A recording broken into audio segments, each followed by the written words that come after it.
ਵਾਹਿਗੁਰੂ ਜੀ ਕਾ ਖਾਲਸਾ ਵਾਹਿਗੁਰੂ ਜੀ ਕੀ ਫਤਿਹ। ਅੱਜ ਆਪਾਂ 141 ਅੰਗ ਤੋਂ ਇਹ ਮਾਝ ਰਾਗ ਦੇ ਵਿੱਚ ਜਿਹੜੀ ਵਾਰ ਲੈ ਰਹੇ ਹਾਂ ਆਪਾਂ, ਉਹ ਪਹਿਲੀ ਪਾਤਸ਼ਾਹੀ ਦੀ ਵਾਰ ਹੈਗੀ ਆ। ਔਰ ਸ਼ਲੋਕ ਜਿਹੜੇ ਹੈਗੇ ਉਹ ਵੀ ਕਿਤੇ ਪਹਿਲੀ ਪਾਤਸ਼ਾਹੀ ਦੇ ਹੈਗੇ, ਉਹ ਮਹਾਰਾਜ ਪੰਜਵੀਂ ਪਾਤਸ਼ਾਹੀ ਨੇ ਜਿਹੜੇ ਲਗਾਏ ਆ। ਤੇ ਆਪਾਂ ਜਿਹੜੇ ਹੈਗੇ ਆ ਨੌਵੀਂ ਪੌੜੀ ਜਿਹੜੀ ਹੈਗੀ ਲੈਣੀ ਆ। ਉਸ ਤੋਂ ਪਹਿਲਾਂ ਸ਼ਲੋਕ ਲੈ ਰਹੇ ਹਾਂ। ਪਹਿਲੀ ਪਾਤਸ਼ਾਹੀ ਦਾ ਸ਼ਲੋਕ ਆ।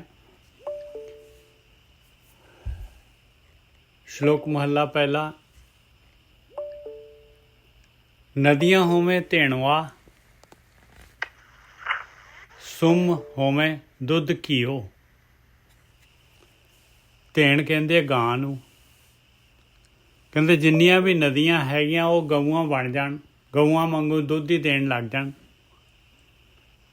ਔਰ ਜਿੰਨੇ ਵੀ ਸੁੰਮ ਫੁੱਟਦੇ ਹੁੰਦੇ ਆ, ਧਰਤੀ ਤੋਂ ਜਲ ਨਿਕਲਦਾ ਹੈ, ਕਹਿੰਦੇ ਉਹ ਘਿਓ, ਦੁੱਧ ਘਿਓ ਹੋ ਜੇ। ਨਦੀਆਂ ਸਾਰੀਆਂ ਗਊਆਂ ਬਣ ਜਾਣ, ਦੁੱਧ ਘਿਓ ਹੀ ਦੇਣ। ਅਤੇ ਸੁੰਮ ਹੋਵੇਂ ਦੁੱਧ ਘਿਓ। ਸੁੰਮ ਜਿਹੜੇ ਹੈਗੇ, ਸੁੰਮ ਫੁੱਟਦੇ ਆ ਜਿਹੜੇ, ਉਹ ਦੁੱਧ ਘਿਓ ਨਿਕਲੇ। ਸਗਲੀ ਧਰਤੀ ਸ਼ੱਕਰ ਹੋਵੇ, ਖੁਸ਼ੀ ਕਰੇ ਨਿਤ ਜੀਓ। ਔਰ ਸਾਰੀ ਦੀ ਸਾਰੀ ਧਰਤੀ ਜੇ ਹੈਗੀ, ਜੇ ਸਾਰੀ ਦੀ ਸਾਰੀ ਧਰਤੀ ਸ਼ੱਕਰ ਬਣ ਜਾਏ, ਮਿਠਾਸ ਵਰਗੀ ਹੋ ਜਾਏ। ਮਹਾਰਾਜ ਕਹਿ ਰਿਹਾ ਕਿ ਜੇ ਇਸ ਤਰੀਕੇ ਦੇ ਨਾਲ ਵੀ ਹੋ ਜਾਏ, ਇਸ ਤਰ੍ਹਾਂ ਮੈਨੂੰ ਇੰਨੇ ਖਾਣ ਦੇ ਪਦਾਰਥ ਹੋ ਜਾਣ, ਇੰਨਾ ਮੈਨੂੰ ਜਿਹੜਾ ਹੈਗਾ ਮਿੱਠੀਆਂ ਚੀਜ਼ਾਂ ਮਿਲ ਜਾਣ। ਸਗਲੀ ਧਰਤੀ ਸ਼ੱਕਰ ਹੋਵੇ, ਖੁਸ਼ੀ ਕਰੇ ਨਿਤ ਜੀਓ। ਮੈਂ ਖੁਸ਼ੀ ਦੇ ਵਿੱਚ ਹੀ ਰਵਾਂ ਨਿਤ, ਮੇਰਾ ਜੀ ਖੁਸ਼ ਰਹੇ ਇਹਨਾਂ ਪਦਾਰਥਾਂ ਦੇ ਨਾਲ। ਪਰਬਤ ਸੋਇਨਾ ਰੂਪਾ ਹੋਵੇ, ਹੀਰੇ ਲਾਲ ਜੜਾਓ। ਕਹਿੰਦੇ ਪਹਾੜ ਜਿਹੜੇ ਹੈਗੇ ਸੋਨੇ ਦੇ ਪਹਾੜ ਹੋ ਜਾਣ, ਇੰਨਾ ਸੋਨਾ ਹੋਏ ਉਹਨਾਂ ਦੇ ਵਿੱਚ, ਚਾਂਦੀ ਸੋਨਾ ਪਹਾੜਾਂ ਦੇ ਵਿੱਚ ਨਿਕਲੇ, ਇੰਨਾ ਮੈਂ ਧਨਵਾਨ ਹੋ ਜਾਵਾਂ। ਕਹਿੰਦੇ ਫੇਰ ਵੀ ਤੂੰ ਹੈ ਸਾਲਾਹਣਾ, ਆਖਣ ਲਹੇ ਨਾ ਚਾਓ। ਕਹਿੰਦੇ ਮਾਲਕਾ ਮੈਨੂੰ ਤੇਰੀ ਭਗਤੀ ਚਾਹੀਦੀ ਆ। ਮੈਨੂੰ ਵੀ ਤੂੰ ਹੈ ਸਲਾਹਣਾ, ਮੈਨੂੰ ਤੇਰੀ ਭਗਤੀ ਹੀ ਚਾਹੀਦੀ ਹੈਗੀ। ਮੈਂ ਜਿਹੜਾ ਹੈਗਾ ਇਹ ਪਦਾਰਥਾਂ ਦੇ ਵਿੱਚ ਜਿਹੜਾ ਹੈਗਾ, ਮੈਨੂੰ ਜਿਹੜਾ ਮੈਂ ਇਹ ਪਦਾਰਥਾਂ ਦੇ ਵਿੱਚ ਨਾ ਮੈਂ ਇਹ ਗੁੰਮ ਹੋ ਜਾਵਾਂ ਪਦਾਰਥਾਂ ਦੇ ਵਿੱਚ। ਮੈਂ ਤੇਰੀ ਭਗਤੀ ਕਰਦੇ ਰਵਾਂ, ਤੈਨੂੰ ਸਲਾਉਂਦੇ ਰਵਾਂ। ਔਰ ਮੇਰੇ ਉੱਤੇ ਮਿਹਰ ਕਰੀ ਕਿ ਮੈਂ ਜਿਹੜਾ ਹੈਗਾ, ਮੇਰਾ ਇਹ ਚਾਅ ਜਿਹੜਾ ਹੈਗਾ, ਪ੍ਰੇਮ ਭਗਤੀ ਦਾ ਚਾਅ ਜਿਹੜਾ ਹੈਗਾ, ਇਹ ਲੈ ਨਾ ਜਾਏ ਕਿਤੇ। ਆਖਣ ਲਹੇ ਨਾ ਚਾਓ, ਮੈਂ ਤੈਨੂੰ ਆਖਦੇ ਰਵਾਂ। ਤੈਨੂੰ ਤੇਰੀ ਜਿਹੜੀ ਹੈ ਉਸਤਤ ਕਰਨ ਦਾ ਚਾਅ ਜਿਹੜਾ ਹੈਗਾ ਮੇਰੇ ਮਨ 'ਚੋਂ ਜਿਹੜਾ ਹੈਗਾ ਇਹ ਨਾ ਲੈ ਜਾਏ। ਹਾਂਜੀ ਵੀਰ ਜੀ। ਹਾਂਜੀ ਵੀਰ ਜੀ। ਹਾਂਜੀ। ਇਹ ਜਿਹੜੇ ਸ਼ਲੋਕ ਹੈਗੇ ਪਹਿਲੇ ਮਹੱਲੇ ਦੇ ਜੀ। ਹਾਂਜੀ। ਤੇ ਗੁਰੂ ਨਾਨਕ ਸਾਹਿਬ ਦੇ। ਹਾਂਜੀ। ਤੇ ਇਸੇ ਤਰ੍ਹਾਂ ਦੀ ਜਦੋਂ ਬਾਣੀ ਸ਼ੁਰੂ ਕੀਤੀ ਹੈ ਨਾ ਜੀ, 14 ਅੰਗ ਤੋਂ, ਉੱਥੇ ਵੀ ਹੈਗਾ ਨਿਤਨੇਵੀਆਂ ਬਾਣੀਆਂ ਤੋਂ ਬਾਅਦ। ਹਾਂ, ਉਹ ਵੀ ਬਿਲਕੁਲ ਇਹੀ ਚੀਜ਼ ਆ ਜੀ। ਵੀ ਤੇਰੀ ਕੀਮਤ ਨਾ ਪਵੇ, ਮਤ ਦੇਖ ਭੁੱਲੇ ਵਿਸਰੇ। ਹਾਂ ਤੇਰੇ ਚਿੱਤ ਨਾ। ਉਹਦਾ ਵੀਰ ਜੀ ਇਹੀ ਹੈ, ਸ਼ੁਰੂਆਤ ਹੀ ਗੁਰੂ ਗ੍ਰੰਥ ਸਾਹਿਬ ਗਿਆਨ ਲੈਣ ਤੋਂ ਕੀਤੀ ਆ ਸੱਚੇ ਪਾਤਸ਼ਾਹ ਨੇ, ਕਿ ਤੂੰ ਇਸ ਮਤਲਬ ਗਿਆਨ ਨੂੰ ਲੈਣ ਤਾਂ ਲੱਗਿਆ। ਹਾਂ, ਇਹ ਰਸਤਾ ਹੈਗਾ ਬੜੀ ਉੱਚੀ ਘਾਟੀ ਆ, ਸਿੱਧੀ ਘਾਟੀ ਆ, ਇਹ ਬਹੁਤ ਮੁਸ਼ਕਲ ਆ। ਔਰ ਇਹਦੇ ਤੇਰੇ ਰਸਤੇ ਦੇ ਵਿੱਚ ਤੈਨੂੰ ਲਵਾਉਣ ਵਾਲੇ, ਤੈਨੂੰ ਇਸ ਰਸਤੇ ਤੋਂ ਮੋੜਨ ਵਾਲੇ ਬਹੁਤ ਕੁਛ ਮਿਲਣਗੇ। ਤੈਨੂੰ ਮੋਤਾ ਮੰਦਰ ਉਸੇ ਰਤਨੀ ਨਾ ਹੋਏ, ਜਿਹੜਾ ਉਹ ਕਸਤੂਰੂ ਕੁੰਗੂ ਅਗਰ ਚੰਦਨ ਲੀ ਪਾਵੇ, ਬਈ ਇਹ ਸਾਰਾ ਕੁਛ ਹੀ ਤੈਨੂੰ ਮਿਲਣਾ ਉੱਥੇ। ਇਹ ਪਾਇਆ ਹੀ ਹੈ। ਉਹੀ ਚੀਜ਼ ਨਹੀਂ, ਉਹੀ ਚੀਜ਼ ਇੱਥੇ ਕਹਿ ਰਹੇ ਆ। ਹਾਂ, ਇਹ ਨਾ ਵੀਰ ਜੀ, ਇਹ ਮਹਾਰਾਜ ਕਹਿੰਦੇ ਆ ਕਿ ਪਰਮਾਤਮਾ ਨੇ ਇਹੀ ਰਸਤਾ ਰੋਕਣ ਵਾਲੀ ਚੀਜ਼ ਹੀ ਪਾਈ ਹੋਈ ਆ। ਹਾਂਜੀ। ਹਾਂ, ਇਹ ਮਤਲਬ ਪਰਮਾਤਮਾ ਨੇ ਪਾਈਆਂ, ਇਹ ਰਸਤੇ ਤੇਰੇ ਆਉਣਗੇ। ਹਾਂ, ਕਿਉਂਕਿ ਤੇਰੇ ਵਿੱਚ ਉਹ ਜਨਮ ਦੇ ਨਾਲ ਉਹਨਾਂ ਨੇ ਹਉਮੈ ਰੋਗ ਮਾਨਸ ਕੋ ਦੀਨਾ। ਹਉਮੈ ਨਾਲ ਪੰਜੇ ਰੋਗ ਪੈਂਦੇ ਆ, ਮੋਹ ਵੀ ਪੈਂਦੇ ਆ, ਲਾਲਚ ਵੀ ਪੈਂਦਾ। ਤੈਨੂੰ ਮੋਹ ਵਾਲੀਆਂ ਵੀ ਚੀਜ਼ਾਂ ਮਿਲਣਗੀਆਂ, ਲੋਭ ਵਾਲੀਆਂ ਵੀ ਮਿਲਣਗੀਆਂ, ਕਾਂ ਵਾਲੀਆਂ ਵੀ ਮਿਲਣਗੀਆਂ। ਉਸ ਤੋਂ ਤੈਂ ਚੇਤਨ ਰਹਿਣਾਗਾ। ਬਿਲਕੁਲ, ਮਤਲਬ ਵਾਰਨਿੰਗ ਦੇ ਰਹੇ ਆ, ਸਾਵਧਾਨ ਕਰ ਰਹੇ ਆ ਗੁਰੂ ਜੀ ਪਹਿਲੇ ਵੀ ਆ ਇੰਨੇ ਪਦਾਰਥ ਵੀ ਦੁਨੀਆ ਦਾ ਰਾਜਾ ਵੀ ਹੋਵੇ, ਸਾਰੀ ਧਰਤੀ ਤੇਰੇ ਅੰਡਰ ਹੋਵੇ, ਸਾਰੇ ਪਦਾਰਥ ਤੇਰੇ ਖਾਣ ਵਾਲੇ ਹੋਣ, ਸੋਨਾ ਰੂਪਾ ਜਿਹੜੀਆਂ ਕੀਮਤੀ ਚੀਜ਼ਾਂ ਉਹਦੇ ਪਹਾੜ ਹੋਣ, ਇਹ ਤੇਰੇ ਰਸਤੇ ਚ ਆਉਣਗੇ। ਤੈਨੂੰ ਇੰਨਾ ਧਿਆਨ ਰੱਖਣਾ ਪੈਣਾਗਾ। ਫੇਰ ਵੀ ਇਸ ਦੇ ਹੁੰਦਿਆਂ ਵੀ ਤੂੰ ਕੀ ਕਰਨਾ, ਇਹਦੇ ਚ ਵੀ ਤੂੰ ਸਲਾਨਾ ਆਖਣ ਲੈਣ ਨਾ ਇੰਨੀਆਂ ਮਤਲਬ ਆ ਕੋਈ ਜੀ ਲੁਭਾਣੇ ਪਦਾਰਥ ਦੇ ਬਾਵਜੂਦ ਵੀ ਵਿੱਚ ਕੌਣ ਆ ਰਹੇ ਜੀ? ਤੂੰ ਉਹਨੂੰ ਸਲਾਉਣਾਗਾ। ਹਰਿੰਦਰ ਜੀ ਕੋਈ ਹਰਿੰਦਰ ਜੀ ਮੈਂ ਕਰਦਾ ਜੀ ਮਿਊਟ। ਹਾਂਜੀ ਵੀਰ ਜੀ। ਕਰਤਾ ਵੀਰ ਜੀ, ਕਰਤਾ। ਹਾਂਜੀ ਬਿਲਕੁਲ ਇਹੀ ਕਹਿ ਰਹੇ। ਕਰਤਾ ਵੀਰ ਜੀ। ਹਾਂਜੀ ਠੀਕ ਹੈ ਜੀ। ਇਹੀ ਮਹਾਰਾਜ, ਕਿਉਂਕਿ ਪਰਮਾਤਮਾ ਨੇ ਜਿਹੜਾ ਹੈਗਾ ਨਾ ਆਪਾਂ ਨੂੰ ਇਹੀ ਤਾਂ ਗੇਮ ਪਾਈ ਹੋਈ ਆ। ਉਹ ਕਹਿੰਦੇ ਵੀ ਮੈਂ ਤੈਨੂੰ ਜਿਹੜਾ ਹੈਗਾ ਉਲਝਾਉਣ ਦੀ ਇਹ ਮਾਇਆ ਪਾਈ ਆ। ਮੈਨੂੰ ਲੱਗਦਾ ਆਪਣੇ ਆਪ ਨੂੰ ਮਿਊਟ ਕਰ ਲਿਆ ਉਹਨਾਂ ਨੇ। ਹਾਂ ਹਾਂਜੀ ਉਹਨਾਂ ਦੇ ਮਿਊਟ ਮਿਊਟ ਹੋ ਗਏ। ਨਹੀਂ ਮੈਂ ਤਾਂ ਠੀਕ ਹੈ ਜੀ। ਅੱਛਾ ਇਹ ਆਪਣੇ ਆਪ ਹੀ ਮਿਊਟ ਹੋ ਜਾਂਦਾ, ਸਮਝ ਨਹੀਂ ਆਈ। ਕੋਈ ਨਹੀਂ ਹਾਂਜੀ ਹਰਿੰਦਰ ਸਾਰੇ ਵੀਰ ਜੀ ਇਹੀ ਮਤਲਬ ਆ ਹਾਂਜੀ ਆ ਵੀ ਦੁਨੀਆ ਦੇ ਮਤਲਬ ਸਾਰੇ ਪਦਾਰਥ ਆ ਜਿਹੜੇ ਤੇਰੇ ਰਸਤੇ ਵਿੱਚ ਆਉਣਗੇ, ਤੂੰ ਇਹਦੇ ਰਸਤੇ ਚੱਲਿਆ, ਹੁਣ ਸਾਵਧਾਨ ਕਰਤਾ ਵੀ ਤੂੰ ਸ਼ੁਰੂਆਤ ਦੇ ਵਿੱਚ ਹੀ ਇਹਨਾਂ ਤੋਂ ਬਚ ਕੇ ਰਹਿਣਾ, ਰਸਤਾ ਬਦਲ ਲੈਣਾ। ਨਹੀਂ ਇੱਕ ਵਾਰੀ ਤੂੰ ਇਹਨਾਂ ਦੇ ਵਿੱਚ ਫਸ ਗਿਆ, ਤੇਰੇ ਬਾਅਦ ਤੇ ਨਿਕਲਣਾ ਲਗਭਗ ਸੰਭਵ ਹੈ, ਔਰ ਤੇਰੀ ਜ਼ਿੰਦਗੀ ਆ ਜਿਹੜੀ ਉਹ ਨਰਕ ਬਣ ਜਾਏਗੀ। ਮਤਲਬ ਸ਼ੁਰੂ ਦੇ ਵਿੱਚ ਹੀ ਕੀਤਾ। ਇਹਦੇ ਚ ਵੀ ਤੂੰ ਇਹ ਸਲਾਨਾ ਆਖਣ ਲੈ ਨਾ ਚਾਹੋ, ਉਧਰ ਕੇ ਮਤ ਦੇਖ ਭੂਲਾ ਵਿਸਰੇ ਤੇਰਾ ਇਤਨਾ ਆਵੇ ਨਾ, ਕਿ ਇਹਨੂੰ ਚੀਜ਼ਾਂ ਨੂੰ ਦੇਖ ਕੇ ਕਿ ਤੂੰ ਇਹ ਭੁੱਲ ਹੀ ਜਾਵੇਂ, ਔਰ ਉਹ ਤੂੰ ਨਾਮ ਜਿਹੜਾ ਲੋਨ ਲੈਣ ਦੀ ਖਾਤਰ, ਜਿਹੜਾ ਨਾਮ ਲੈਣ ਦੀ ਖਾਤਰ ਤੂੰ ਚੱਲਿਆ, ਉਹ ਤੈਨੂੰ ਭੁੱਲ ਜਾਣਾ, ਭੁਲਾ ਦੇਣਾ ਇਹਨਾਂ ਨੇ। ਇਹ ਮਤਲਬ ਸੰਦੇਸ਼ ਕਹਿ ਰਹੇ ਆ ਜੀ। ਅੱਗੇ ਆ ਸੁਖਵਿੰਦਰ ਜੀ ਉਹਨੂੰ ਬੋਲ ਦੇਣਗੇ। ਹਾਂ ਮੈਂ ਤਾਂ ਬਸ ਇਹ ਐਡ ਕਰ ਰਿਹਾ ਇਹਦੇ ਚ ਕਿ ਮਾਲਕ ਕਹਿ ਰਿਹਾ ਕਿ ਜਿਹੜਾ ਵੀ ਤੂੰ ਤ੍ਰਿਸ਼ਨਾ ਦੇ ਵਿੱਚ ਅੱਗੇ ਫਿਊਚਰ ਦੇ ਬਾਰੇ ਸੋਚੇਗਾ ਨਾ, ਉੱਥੇ ਤੇਰਾ ਨਿਗਾਰ ਆਉਂਦਾ ਜਾਊਗਾ। ਤੈਨੂੰ ਜੇ ਤੂੰ ਪਿੱਛੇ ਜਾਏਗਾ ਤਾਂ ਵੀ ਨਿਗਾਰ 'ਚ ਜਾਏਗਾ, ਕਿ ਉੱਥੇ એનર્ਜੀ ਦੀ ਕੰਜ਼ੰਪਸ਼ਨ ਹੈ, ਤੇ ਜਿਹੜੀ ਕੰਜ਼ਰਵੇਸ਼ਨ ਹੈ ਉਹ ਪ੍ਰੈਜ਼ੈਂਟ ਮੂਮੈਂਟ ਦੇ ਵਿੱਚ ਹੀ ਹੈ। ਇੱਥੇ ਹੀ ਆ ਜਾ ਤੂੰ, ਬਸ ਪ੍ਰੈਜ਼ੈਂਟ ਮੂਮੈਂਟ 'ਚ ਆ ਜਾ, ਨਿਰਵਿਚਾਰ ਹੋ ਕੇ ਵਿਚਾਰਾਂ ਨੂੰ ਬੰਦ ਕਰਕੇ ਤੂੰ ਤ੍ਰਿਸ਼ਨਾ ਛੱਡ ਦੇ। ਵਿੱਚੇ ਤੈਨੂੰ ਸੰਸਾਰ ਦੇ ਸਾਰੇ ਸੁੱਖ ਮਿਲ ਜਾਣ, ਪੰਖੀ ਬਣ ਕੇ ਉੱਡਦਾ ਫਿਰੇ, ਜੋ ਮਰਜ਼ੀ ਹੋ ਜੇ, ਤੈਨੂੰ ਗਾਵਾਂ ਜਿੰਨਾ ਇੰਨੇ ਅੰਮ੍ਰਿਤ ਮਤਲਬ ਪਦਾਰਥ ਮਿਲ ਜਾਣ ਤੈਨੂੰ, ਤੇ ਪਰ ਤੂੰ ਡੋਲੀ ਨਾ, ਤੂੰ ਪ੍ਰੈਜ਼ੈਂਟ 'ਚ ਉਹਦੀ ਮਾਲਕਾ ਮੈਂ ਤੇਰੇ ਗੁਣ ਗਾਉਂਦਾ ਰਵਾਂ, ਵੀ ਮੈਨੂੰ ਡੋਲਣ ਨਾ ਦੇਈਂ। ਮਤਲਬ ਮੈਂ ਇਹਨਾਂ ਚੱਕਰਾਂ 'ਚ ਨਾ ਉਲਝ ਜਾ ਕਿਤੇ ਪਾਸਟ ਫਿਊਚਰ 'ਚ, ਤੇ ਮੈਂ ਇੱਥੇ ਨਿਰਵਿਚਾਰ ਹੋ ਕੇ ਇੱਥੇ ਹੀ ਬੈਠਾ ਰਵਾਂ, ਤੇਰੀ ਭਗਤੀ ਹੀ ਕਰਦਾ ਰਵਾਂ, ਬਸ ਵੀ। ਹਾਂ ਕਿਉਂਕਿ ਨਾ ਜੇ ਆਪਾਂ ਜਿਹੜਾ ਟਾਰਗੇਟ ਨਾ ਭੁੱਲਾਂਗੇ ਨਾ, ਤੇ ਇਹ ਮਾਲਕ ਪਰਮਾਤਮਾ ਜਿਹੜਾ ਹੈਗਾ ਆਪਾਂ ਨੂੰ ਇਹ ਭਗਤੀ ਜਿਹੜੀ ਹੈਗੀ ਇਹੀ ਰਸਤਾ ਹੈਗਾ, ਇਹੀ ਰਸਤਾ ਦਿਖਾਈ ਜਾਊਗੀ, ਔਰ ਆਪਾਂ ਜਰਨੀ ਆਪਾਂ ਚੱਲਦੀ ਰਹੇਗੀ ਆਪਣੀ। ਬਸ ਜੇ ਆਪਾਂ ਇਹ ਭਗਤੀ ਨੂੰ ਆਪਣੇ ਜੀਵਨ ਦੇ ਵਿੱਚੋਂ ਨਾ ਭੁਲਾ ਦਿੱਤਾ ਤੇ। ਵੀਰ ਜੀ ਹਾਂਜੀ ਉਹ ਸ਼ਬਦ ਵੀ ਬੜਾ ਛੋਟਾ ਜਿਹਾ ਜੀ, ਤੁਸੀਂ ਮਤਲਬ ਜੋ ਤੁਸੀਂ ਠੀਕ ਸਮਝੋ ਆ ਪੌੜੀਆਂ ਦੇ ਵਿੱਚ ਲੈ ਲੈਣਾ ਜੀ।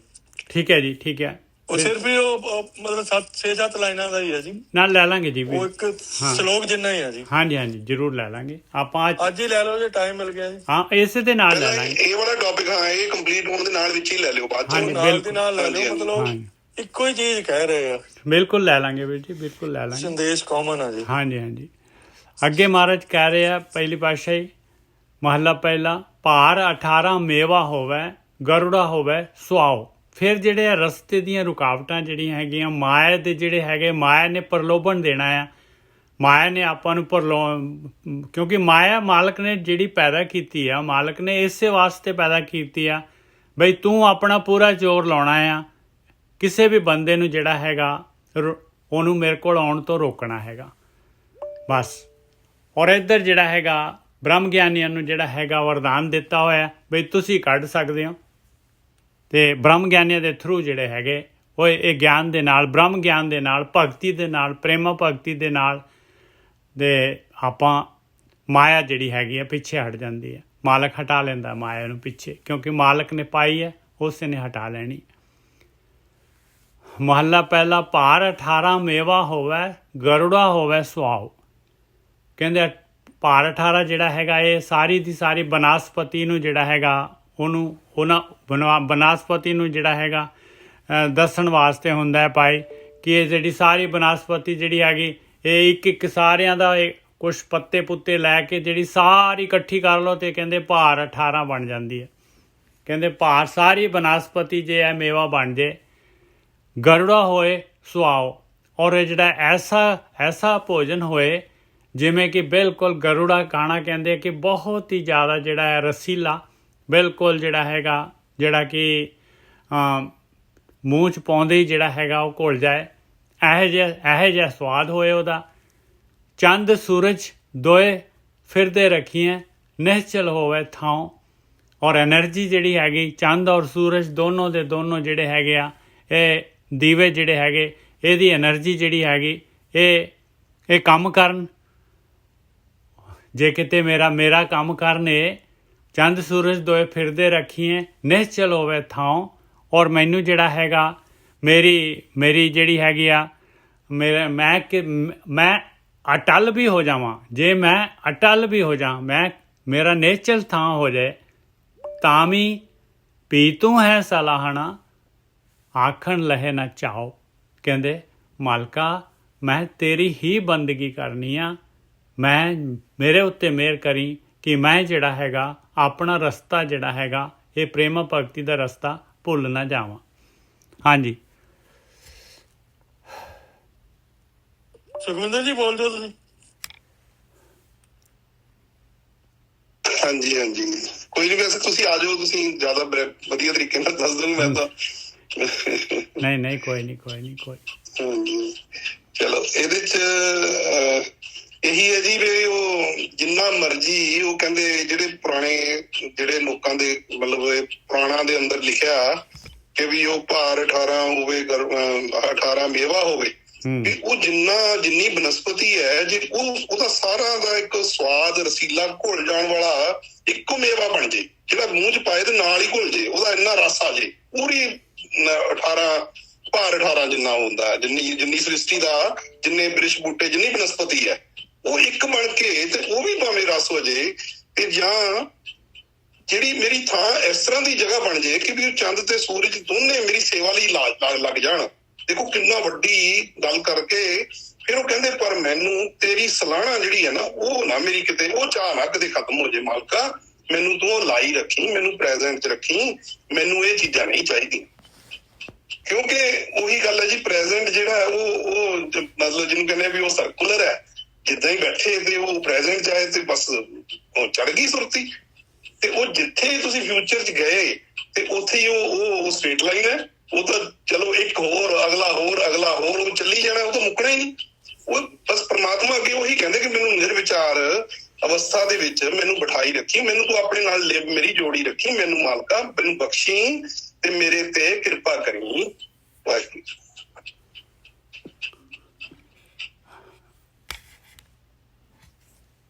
ਅੱਗੇ ਜਿਹੜਾ ਹੈਗਾ ਤੀਸਰਾ ਸ਼ਲੋਕ ਲਗਾਇਆ, ਇਹ ਵੀ ਪਹਿਲੀ ਪਾਤਸ਼ਾਹੀ ਦਾ ਹੈਗਾ। ਮਹੱਲਾ ਪਹਿਲਾ, ਜੇ ਦੇਹ ਦੁੱਖ ਲਾਈਏ, ਪਾਪ ਗ੍ਰਹਿ ਦੋਇ ਰਾਹ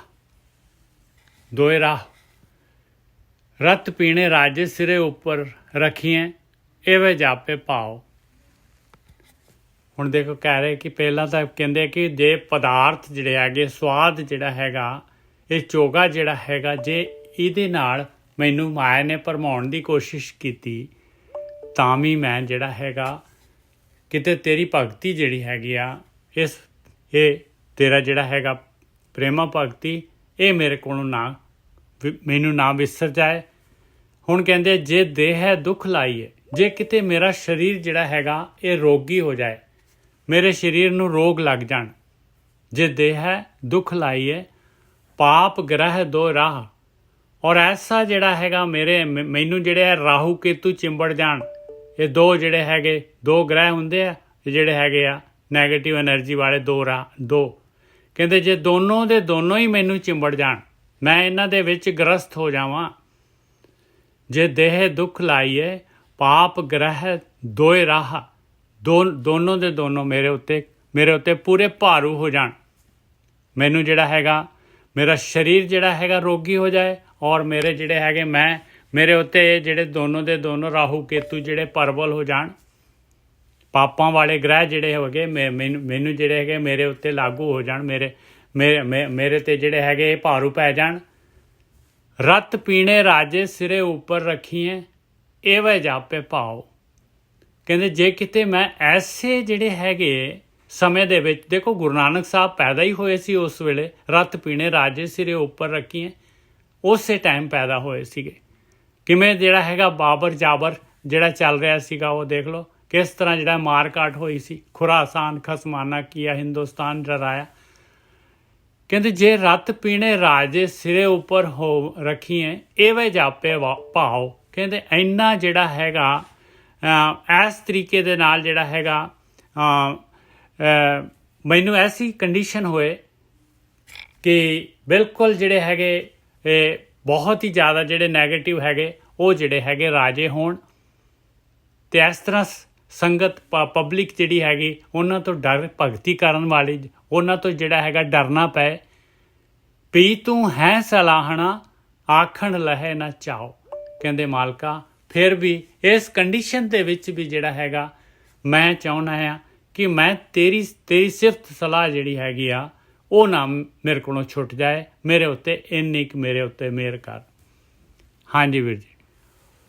ਹਾਂਜੀ ਵੀਰ ਜੀ, ਪਹਿਲੇ ਦੇ ਵਿੱਚ ਉਹ ਸੁੱਖਾਂ ਦੀ ਗੱਲ ਕਰਦੇ ਆ ਜੀ, ਪਦਾਰਥਾਂ ਦੀ। ਹਾਂ। ਤੇ ਇਹਦੇ ਚ ਦੂਆ ਰਾਹ ਕਹਿੰਦੇ ਤੈਨੂੰ ਦੁੱਖ ਵੀ ਆ ਸਕਦੇ ਆ। ਅੱਤ ਦੇ ਦੁੱਖ ਵੀ ਆ ਸਕਦੇ ਆ, ਤੂੰ ਗੁਲਾਮ ਵੀ ਹੋ ਸਕਦਾ, ਤੰਗ ਵੀ ਹੋ ਸਕਦਾ, ਬਿਮਾਰੀਆਂ ਵੀ ਲੱਗ ਸਕਦੀਆਂ। ਫੇਰ ਵੀ ਇਹਦੇ ਵਿੱਚ ਵੀ ਤੈਂ ਉਹਨੂੰ ਸਲਾਉਣਾ ਨਹੀਂ ਛੱਡਣਾਗਾ। ਚਾਹੇ ਸੁੱਖ ਮਿਲੇ ਦੁਨੀਆ ਚ, ਚਾਹੇ ਸੁੱਖ ਮਿਲ, ਦੁੱਖ ਜਿੰਨੇ ਵੀ ਮਰਜੀ, ਤੂੰ ਸਲਾਉਣਾ ਨਹੀਂ ਛੱਡਣਾ। ਮਤਲਬ ਇਹ ਵਾਰਨਿੰਗ ਦੇ ਰਹੇ ਆ ਗੁਰੂ ਜੀ ਪਹਿਲਾਂ ਵੀ ਆਉਣਗੇ, ਲਾਜ਼ਮੀ ਆਉਣਗੇ। ਤੂੰ ਘਬਰਾ ਨਾ ਜਾਈਂ, ਤੇਰੀ ਰੱਖਿਆ ਮੈਂ ਕਰੂੰਗਾ, ਪਰ ਤੇਰਾ ਨਿਸ਼ਾਨਾ ਹੋਣਾ ਚਾਹੀਦਾ ਕਿ ਨਾਮ ਜਪਣਾ, ਯਾਦ ਕਰਨਾ ਮੈਨੂੰ, ਬਸ ਉਹ ਨਾ ਛੱਡੀ।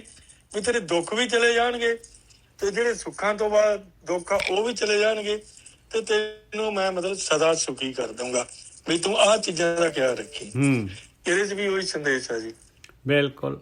ਇੱਕ ਚੌਥਾ ਹੋਰ ਸ਼ਲੋਕ ਲਗਾਇਆ, ਦੇਖੋ ਕਿੰਨਾ ਇਹ ਮਾਇਆ ਦਾ ਪੂਰਾ ਮਹਾਰਾਜ ਨੇ ਜਿਹੜਾ ਹੈਗਾ ਨਾ ਬਈ ਰਸਤੇ 'ਚ ਕੀ ਕੁਛ ਹੋਣਾ ਹੈ ਤੇਰੇ, ਉਹ ਸਾਰਾ ਦਾ ਸਾਰਾ ਪੂਰੇ 4 ਸ਼ਲੋਕਾਂ ਦੇ ਵਿੱਚ ਲੈ ਲਿਆ ਮਹਾਰਾਜ ਨੇ।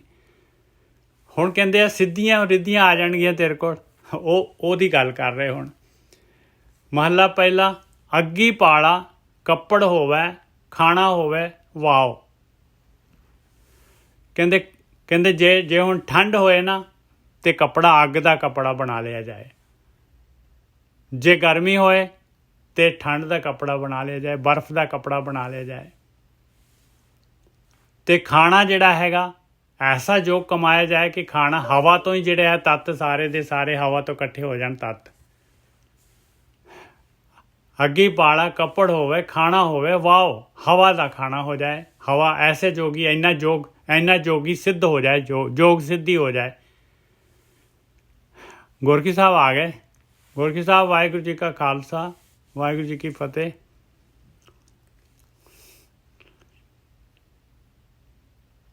ਵਾਹਿਗੁਰੂ ਜੀ ਕਾ ਖਾਲਸਾ, ਵਾਹਿਗੁਰੂ ਜੀ ਕੀ ਫਤਿਹ। ਨਿੱਜਰ ਸਾਹਿਬ, ਸੰਗਤ ਜੀ ਤੁਸੀਂ ਫਤਿਹ ਕਬੂਲ ਕਰ ਲਿਓ। ਅੱਜ ਫੇਰ ਲੇਟ, ਠੀਕ ਹੈ ਜੀ। ਮੈਂ ਨਿੱਜਰ ਸਾਹਿਬ ਮੈਨੂੰ ਅੰਗ ਨੰਬਰ ਦੱਸ ਦਿਓ। 142 142। ਹਾਂਜੀ। ਤੇ ਬੈਕਗ੍ਰਾਉਂਡ ਨੋਇਸ ਤੇ ਕੋਈ ਨਹੀਂ ਨਾ ਆ ਰਿਹਾ? ਨਹੀਂ, ਬਹੁਤ ਵਧੀਆ ਚੱਲ ਰਿਹਾ ਜੀ, ਬਹੁਤ ਵਧੀਆ। ਓਕੇ ਸਰ, ਆਪ ਸ਼ੁਰੂ ਕਰੋ ਪਲੀਜ਼। ਹਾਂਜੀ। ਮਹੱਲਾ ਪਹਿਲਾ, ਅੱਗੀ ਪਾਲਾ ਕੱਪੜ ਹੋਵੇ। ਇਹਦੇ ਵਿੱਚ ਨਾ ਮਹਾਰਾਜ ਮਾਇਆ ਦੇ ਸਾਰੇ ਦੇ ਸਾਰੇ ਜਿਹੜੇ ਹੈਗੇ ਮਾਇਆ ਨੇ ਆਪਣੀ ਜੀਵਨ ਦੇ ਵਿੱਚ, ਮਾਲਕ ਕਹਿੰਦਾ ਮੈਂ ਤੇਰੇ ਨਾਲ ਅਪੋਜ਼ਿਟ ਟੀਮ ਤੈਨੂੰ ਕਲੀਅਰ ਕੱਟ ਦੱਸ ਰਿਹਾ ਹਾਂ ਭਾਈ, ਅਪੋਜ਼ਿਟ ਟੀਮ ਕਿਸ ਤਰ੍ਹਾਂ ਦੀ ਹੋਣੀ ਹੈ ਤੈਨੂੰ ਰਸਤੇ ਦੇ ਵਿੱਚ। ਤੈਨੂੰ ਐਸੇ ਰਾਜ ਦੇ ਵਿੱਚ ਵੀ ਰਹਿਣਾ ਪੈਣਾ ਜਿੱਥੇ ਕਿ ਜਿਹੜਾ ਹੈਗਾ ਬਿਲਕੁਲ ਭਗਤੀ ਕਰਨ ਨੂੰ ਜਾਂ ਤੇਰੇ ਧਰਮ ਨੂੰ ਜਿਹੜਾ ਹੈਗਾ ਪੂਰਾ ਅਗਲੇ ਜਿਹੜੇ ਹੈਗੇ ਦਬਾ ਕੇ ਰੱਖਣਾ ਚਾਹਣ, ਤੈਨੂੰ ਭਗਤੀ ਨਾ ਕਰਨ ਦੇਣ, ਐਸਾ ਵੀ ਤੈਨੂੰ ਜਿਹੜਾ ਹੈਗਾ। ਫਿਰ ਮਹਾਰਾਜ ਨੇ ਦੱਸਿਆ, ਕਹਿੰਦੇ ਕਿ ਸਰੀਰ ਨੂੰ ਤੇਰੇ ਨੂੰ ਤਕਲੀਫਾਂ ਹੋ ਜਾਣ, ਬਿਮਾਰੀਆਂ ਹੋ ਜਾਣ। ਫਿਰ ਇਸ ਤੋਂ ਬਾਅਦ ਫਿਰ ਕਹਿੰਦੇ ਆ ਕਿ ਜਿਹੜਾ ਹੈਗਾ ਜੇ ਤੈਨੂੰ ਇੰਨੇ ਸਾਰੇ ਪਦਾਰਥ ਮਿਲ ਜਾਣ, ਸੋਨਾ ਚਾਂਦੀ ਸਾਰਾ ਤੇਰੇ ਕੋਲ ਵਧੀਆ ਰਾਜਾ ਮਹਾਰਾਜਾ ਬਣ ਜਾਏ, ਤੇ ਫਿਰ ਮਹਾਰਾਜ ਕਹਿੰਦੇ ਫਿਰ ਵੀ ਮਾਲਕਾ ਮੈਨੂੰ ਤੇਰੀ ਭਗਤੀ ਚਾਹੀਦੀ ਹੈ। ਹੁਣ ਇਹ ਚੌਥਾ ਸ਼ਲੋਕ ਲੈ ਰਹੇ ਹਾਂ ਅਸੀਂ। ਇਹਦੇ ਵਿੱਚ ਮਹਾਰਾਜ ਕਹਿੰਦੇ ਆ, ਅੱਗੀ ਪਾਲਾ ਕੱਪੜ ਹੋਵੇ, ਖਾਣਾ ਹੋਵੇ ਵਾਓ। ਕਹਿੰਦੇ ਅੱਗ ਦਾ ਜਿਹੜਾ ਹੈਗਾ, ਸਰਦੀ ਦੇ ਵਿੱਚ ਅੱਗ ਦਾ ਕੱਪੜਾ ਹੋ ਜਾਏ ਮੇਰੇ ਕੋਲ, ਤੇ ਗਰਮੀ ਦੇ ਵਿੱਚ ਜਿਹੜਾ ਹੈਗਾ ਬਰਫ਼ ਦਾ ਕੱਪੜਾ ਹੋ ਜਾਏ। ਸੁਰਗੇ ਦੀਆਂ ਮੋਹਣੀਆਂ ਔਰ ਖਾਣਾ ਜਿਹੜਾ ਹਵਾ ਖਾਣ ਹੋ, ਐਸੇ ਇੰਨਾ ਜੋਗ ਮੈਂ ਕਮਾ ਲਾਂ, ਇੰਨਾ ਜੋਗੀ ਸਿੱਧ ਕਰ ਲਾਂ, ਸਿੱਧੀ ਪ੍ਰਾਪਤ ਕਰ ਲਾਂ ਕਿ ਮੈਨੂੰ ਖਾਣ ਦੀ ਲੋੜ ਨਾ ਪਵੇ। ਮੈਂ ਹਵਾ ਦੇ ਵਿੱਚੋਂ ਹੀ ਤੱਤ ਸਾਰੇ ਦੇ ਸਾਰੇ ਤੱਤ ਉਹਦੇ ਕਨਵਰਟ ਕਰ ਲਾਂ। ਸੁਰਗੇ ਦੀਆਂ ਮੋਹਣੀਆਂ ਇਸਤਰੀਆਂ ਹੋਵਨ, ਨਾਨਕਾ ਸਭੋ ਜਾਓ। ਔਰ ਮੈਨੂੰ ਜੇ ਇੰਨੀਆਂ ਸੋਹਣੀਆਂ ਇਸਤਰੀਆਂ ਵੀ ਆ ਜਾਣ ਮੇਰੇ ਜੀਵਨ ਦੇ ਵਿੱਚ, ਕਹਿੰਦੇ ਮੈਨੂੰ ਨਹੀਂ ਚਾਹੀਦੀਆਂ ਮਾਲਕਾ। ਪੀ ਤੂੰ ਹੈ ਸਲਾਹਣਾ, ਆਖਣ ਲਹੇ ਨਾ ਚਾਓ। ਮਾਲਕਾ ਮੇਰੇ ਉੱਤੇ ਮਿਹਰ ਕਰੀ ਕਿ ਮੈਂ ਤੇਰੀ ਸਿਫਤ ਸਲਾਹ ਹੀ ਕਰਦੇ ਰਵਾਂ। ਤੇਰੀ ਸਿਫਤ ਸਲਾਹ ਦੇ ਅੱਗੇ ਮੈਨੂੰ ਇਹ ਚੀਜ਼ਾਂ ਮੇਰੇ ਉੱਤੇ ਭਾਰੂ ਨਾ ਪੈਣ, ਮੇਰੇ ਰਸਤੇ ਨੂੰ ਰੋਕ ਨਾ ਸਕਣ। ਹਾਂਜੀ ਗੁਰੂ ਸਾਹਿਬ।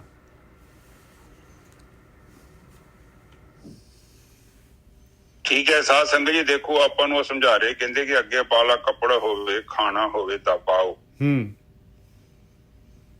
ਸੁਰਗੇ ਦੀਆਂ ਮੋਹਣੀਆਂ ਇਸਤਰੀਆਂ ਹੋਵਣ, ਨਾਨਕ ਸਭ ਜਾਓ।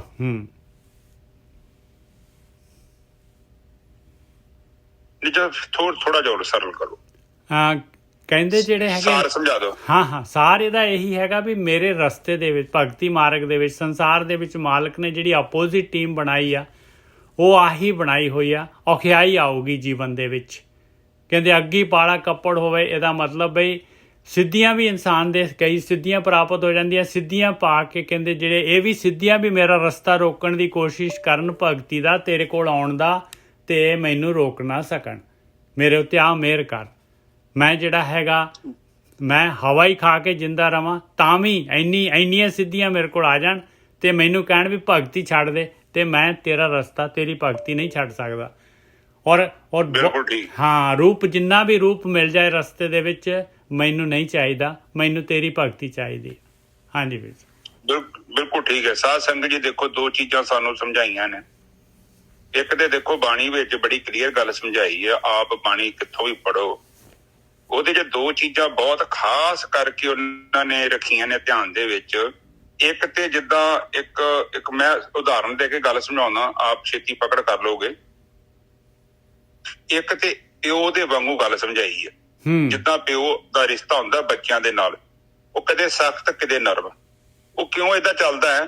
ਉਹ ਨਰਮ ਇਸ ਕਰਕੇ ਵਿੱਚ ਹੋ ਜਾਂਦਾ ਹੈ, ਫਿਰ ਸਖਤ ਹੋ ਜਾਂਦਾ, ਫਿਰ ਨਰਮ ਚੱਲਦਾ ਹੈ, ਕਿਉਂਕਿ ਉਹ ਚਾਹੁੰਦਾ ਹੈ ਕਿ ਰਿਸ਼ਤਾ ਟੁੱਟੇ ਨਾ। ਕਿਉਂਕਿ ਰਿਸ਼ਤਾ ਟੁੱਟ ਜੂਗਾ ਫਿਰ ਇਕੱਲਾ ਹੀ ਸਖਤ ਹੋ ਜੂਗਾ, ਫਿਰ ਰਿਸ਼ਤਾ ਟੁੱਟ ਜੂਗਾ, ਫਿਰ ਅਗਲੇ ਨਾਲ ਤੁਹਾਡੀ ਗੱਲ ਹੀ ਨਹੀਂ ਹੋਣੀ, ਕਿਉਂਕਿ ਕਨੈਕਸ਼ਨ ਟੁੱਟ ਗਿਆ। ਬਾਣੀ ਕਈ ਵਾਰੀ ਸਾਨੂੰ ਸਖਤ ਲਫ਼ਜ਼ਾਂ 'ਚ ਸਮਝਾਉਂਦੀ ਆ, ਫਿਰ ਪਿਆਰ ਦੇ ਨਾਲ ਸਮਝਾਉਂਦੀ ਆ। ਫਿਰ ਦੇਖੋ ਉਹ ਇੱਕ ਹੋਰ ਚੀਜ਼ ਸਾਨੂੰ ਬੜੇ ਤਰੀਕੇ ਨਾਲ ਸਮਝਾ ਰਹੇ ਨੇ ਕਿ ਜਦੋਂ ਤੂੰ ਭਗਤੀ ਮਾਰਗ ਤੇ ਚੱਲਿਆ, ਤੇ ਭਗਤੀ ਮਾਰਗ ਤੇ ਚੱਲਣ ਦੇ ਨਾਲ ਕੀ ਹੋਊਗਾ ਕਿ ਇਹ ਤੇਰੇ ਜੀਵਨ 'ਚ ਦੋ ਚੀਜ਼ਾਂ ਆਉਣੀਆਂ ਨੇ। ਇੱਕ ਤੇ ਸੁੱਖ ਵੱਧ ਸਕਦੇ ਆ, ਤੇ ਦੂਜਾ ਤੇਰੇ ਇਮਤਿਹਾਨ ਹੋਣਗੇ। ਇਮਤਿਹਾਨ ਦੇ ਵਿੱਚ ਕੀ ਹੁੰਦਾ ਵਾ ਕਿ ਜਿੱਦਾਂ ਨੋਰਮਲੀ ਜਦੋਂ ਆਪਾਂ ਉਚਾਈ ਤੇ ਜਾਂਦੇ ਆ, ਤੇ ਉਚਾਈ ਤੇ ਜਾਣ ਦੇ ਨਾਲ ਕੀ ਹੁੰਦਾ ਹੈ ਕਿ ਸਾਡਾ ਜ਼ੋਰ ਲੱਗਦਾ। ਜੇਕਰ ਆਪ ਨਿਵਾਣ ਦੇ ਵੱਲ ਜਾਓਗੇ ਨਾ, ਤੁਹਾਡਾ ਕੋਈ ਜ਼ੋਰ ਨਹੀਂ ਲੱਗੇਗਾ। ਇੱਕ ਗੱਲ ਬੜੀ ਸਿੰਪਲ ਆ, ਆਪਾਂ ਕਿਸੇ ਦੀ ਪੰਡ ਚੁੱਕਣਾ ਚਾਹੁੰਦੇ ਹਾਂ।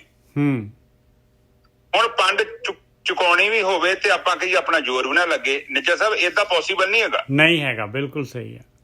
ਇਸੇ ਕਰਕੇ ਉਹ ਕਹਿੰਦੇ ਨੇ ਕਿ ਜਿਸ ਮਾਰਗ ਤੇ ਮੈਂ ਚੱਲ ਪਿਆ ਵਾਂ, ਇੱਥੇ ਜ਼ੋਰ ਲੱਗਣਾ ਵਾ, ਔਰ ਮੈਂ ਉਸ ਇਮਤਿਹਾਨ ਚੋਂ ਪਾਸ ਹੋਵਾਂ। ਜਦੋਂ ਨੋਰਮਲੀ ਪਤਾ ਕੀ ਕਰਦਾ ਹੈ, ਨੋਰਮਲੀ ਇਨਸਾਨ ਦੀ ਸੋਚ ਏਦਾਂ ਹੁੰਦੀ ਆ ਕਿ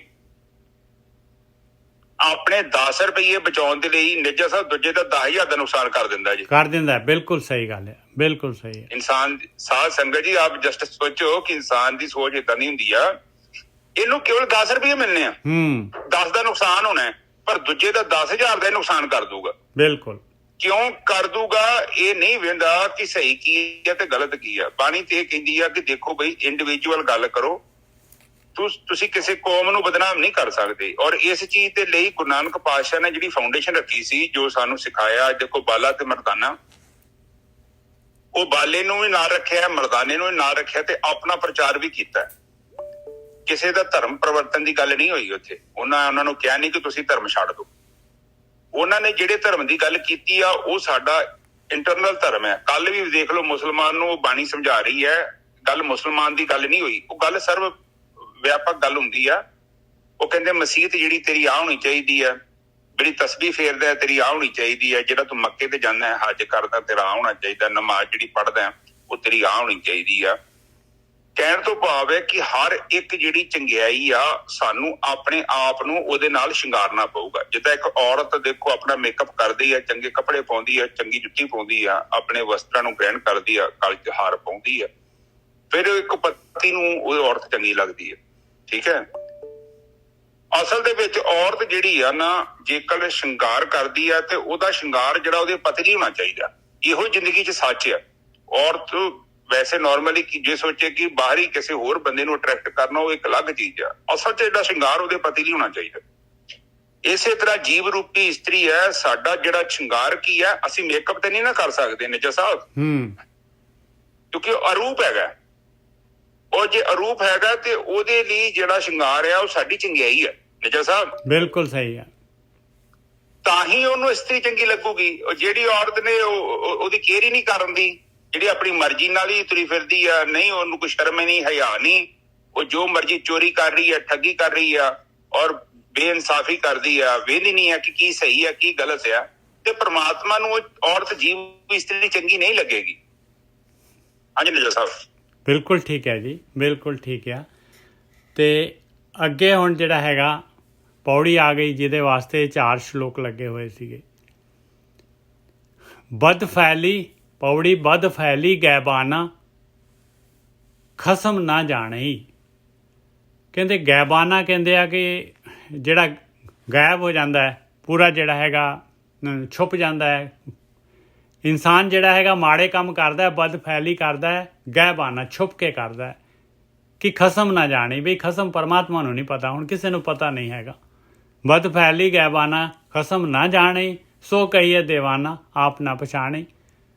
ਕਹਿੰਦੇ ਇਹ ਤਾਂ ਦੀਵਾਨਾ ਹੈਗਾ, ਪਾਗਲ ਹੈਗਾ, ਇਹਨੂੰ ਨਹੀਂ ਪਤਾ ਬਈ ਤੇਰੇ ਅੰਦਰ ਜਿਹੜਾ ਹੈਗਾ ਉਹ ਮਾਲਕ ਪਰਮਾਤਮਾ ਤਾਂ ਤੇਰੇ ਅੰਦਰ ਬੈਠਾ ਦੇਖ ਰਿਹਾ ਹੈ। ਤੂੰ ਆਪਣੇ ਆਪ ਨੂੰ ਤਾਂ ਪਛਾਣਦਾ ਹੀ ਨਹੀਂ ਹੈ, ਤੂੰ ਹੈ ਕੌਣ। ਉਹ ਤੇਰਾ ਸਾਰੀ ਇੱਕ ਇੱਕ ਚੀਜ਼ ਤੇਰੇ ਨਾਲ ਹੀ ਤਾਂ ਹੈਗਾ, ਤੇਰੇ ਨਾਲ, ਔਰ ਬੋਲਦਾ ਵੀ ਹੈ ਤੈਨੂੰ ਵੀ ਇਹ ਮਾੜਾ ਕੰਮ ਹੈ ਭਾਈ ਨਾ ਕਰ। ਬਦ ਫੈਲੀ ਗੈਬਾਨਾ ਖਸਮ ਨਾ ਜਾਣੇ, ਸੋ ਕਹੀਏ ਦੀਵਾਨਾ ਆਪ ਨਾ ਪਛਾਣੇ। ਕਲਾ ਬੁਰੀ ਸੰਸਾਰ ਵਾਦੇ ਖੱਪੀਏ। ਕਲਾ ਕਹਿੰਦੇ ਆ, ਕਲੇਸ਼ ਕਹਿੰਦੇ ਆ, ਇਹ ਸੰਸਾਰ ਦੇ ਵਿੱਚ ਬੁਰਾ ਹੈਗਾ ਭਾਈ। ਇਹ ਵਾਦ ਵਿਵਾਦ ਦੇ ਨਾਲ ਜਿਹੜਾ ਹੈਗਾ, ਇਹਦੇ ਨਾਲ ਜਿਹੜਾ ਹੈਗਾ ਆਪਾਂ ਮਾਇਆ ਦੇ ਵਿੱਚ ਜਿਹੜੇ ਹੈਗੇ ਇਹ ਵਾਦ ਵਿਵਾਦ ਦੇ ਵਿੱਚ ਖੱਪ ਜਾਂਦੇ ਆ। ਇਹਦੇ ਨਾਲ ਆਪਣਾ ਜਿਹੜਾ ਹੈਗਾ ਆਪਣੇ ਅੰਦਰ ਨੈਗੇਟਿਵਿਟੀ ਆਉਂਦੀ, ਉਹ ਅਲੱਗ ਚੀਜ਼ ਆ। ਆਪਣਾ ਸਮਾਂ ਚਲੇ ਜਾਂਦਾ ਹੈ ਭਾਈ, ਉਹ ਅਲੱਗ ਚੀਜ਼ ਆ। ਵਿਣ ਨਾਮ ਹੈ ਵੇਕਾਰ ਭਰਮੇ ਪਚੀਏ। ਨਾਮ ਤੋਂ ਬਗੈਰ ਭਰਮ ਦੇ ਵਿੱਚ, ਭੁਲੇਖੇ ਦੇ ਵਿੱਚ, ਮਾਇਆ ਦੇ ਵਿੱਚ ਜਿਹੜੇ ਹੈਗੇ ਆਪਾਂ ਪਚ ਜਾਂਦੇ ਆ, ਇਹਦੇ ਵਿੱਚ ਹੀ ਫਸ ਜਾਂਦੇ ਆ।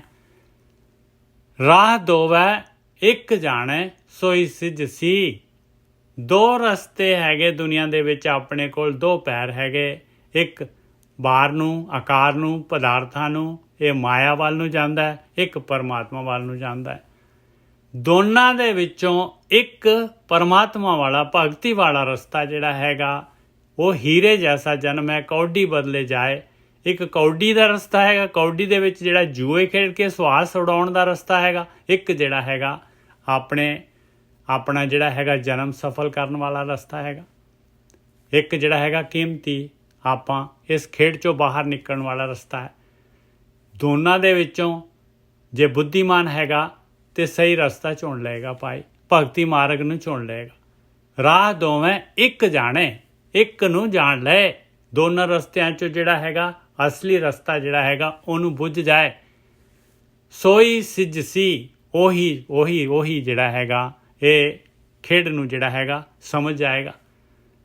ਕੁਫਰ ਗੋ ਕੁਫਰਾਣੇ ਪਿਆ ਦਜ ਸੀ। ਬਾਕੀ ਜਿਹੜਾ ਕੁਫਰ ਕਹਿੰਦੇ ਆ ਝੂਠ, ਝੂਠ ਦੇ ਵਿੱਚ ਫਸਿਆ ਹੋਇਆ ਜਿਹੜਾ ਹੈਗਾ ਕੁਫਰ ਗੋ ਹੈ, ਜਿਹੜਾ ਹਮੇਸ਼ਾ ਹੀ ਝੂਠ ਬੋਲਦਾ ਹੈ, ਕੁਫਰ ਗੋ ਹੀ ਕਰਦਾ ਹੈ। ਕੁਫਰਾਣੇ ਕਹਿੰਦੇ ਉਹ ਝੂਠ ਦੇ ਨਾਲ ਉਹਨੇ ਝੂਠਾ ਰਸਤਾ ਅਖਤਿਆਰ ਕਰ ਲਿਆ ਅਤੇ ਉਹਨੇ ਜਿਹੜਾ ਹੈਗਾ ਹੁੱਕ ਐਂਡ ਕਰੁੱਕ ਜਿਹੜਾ ਹੈਗਾ ਇਹ ਪਾਪ ਕਰ ਕਰਕੇ ਠੱਗੀਆਂ ਮਾਰ ਮਾਰ ਕੇ ਆਪਣਾ ਜੀਵਨ ਜਿਹੜਾ ਹੈਗਾ ਇਹਦੇ ਵਿੱਚ ਹੀ ਸਾੜ ਦੇਣਾ ਹੈ। ਕੁਫਰ ਗੋ ਕੁਫਰਾਣੇ ਪਿਆ ਦਜ ਸੀ, ਦਜਣਾ ਕਹਿੰਦੇ ਸਾੜ ਦੇਣਾ।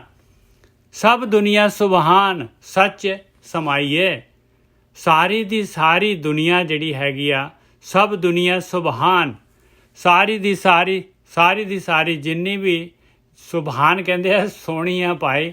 ਇਹਦੇ ਵਿੱਚ ਮਾਲਕ ਪਰਮਾਤਮਾ ਹੈਗਾ, ਇਸ ਦੇ ਵਿੱਚ ਉਹ ਮਾਲਕ ਪਰਮਾਤਮਾ ਇਸ ਸ੍ਰਿਸ਼ਟੀ ਦੇ ਵਿੱਚ ਹੈਗਾ। ਸਭ ਦੁਨੀਆ ਸੁਬਹਾਨ ਸੱਚੇ ਸਮਾਈਏ, ਸੱਚ ਉਹ ਮਾਲਕ ਪਰਮਾਤਮਾ ਇਹਦੇ ਵਿੱਚ ਸਮਾਇਆ ਆ ਅਤੇ ਆਪਾਂ ਨੂੰ ਉਸ ਸੱਚ ਦੇ ਨਾਲ ਹੀ ਸਮਾਉਣਾ ਚਾਹੀਦਾ ਹੈ। ਸਿੱਜੇ ਦਰ ਦੀਵਾਨੇ ਆਪ ਗਵਾਈਏ, ਉਹਦਾ ਮਾਲਕ ਪਰਮਾਤਮਾ ਦਾ ਦਰ, ਉਹਦਾ ਦੀਵਾਨ, ਉਹਦੀ ਜਿਹੜਾ ਮਹਿਲ ਆਪਾਂ ਨੂੰ ਸੁੱਜੂਗਾ ਜੇ ਆਪਾਂ ਆਪਣੀ ਹੋਂਦ ਆਪਣੇ ਆਪ ਨੂੰ ਜਿਹੜਾ ਹੈਗਾ ਆਪਣੀ ਹਉਮੈ ਨੂੰ ਜਿਹੜਾ ਹੈਗਾ ਗਵਾ ਦੇਵਾਂਗੇ। ਹਾਂਜੀ ਵੀਰ ਜੀ।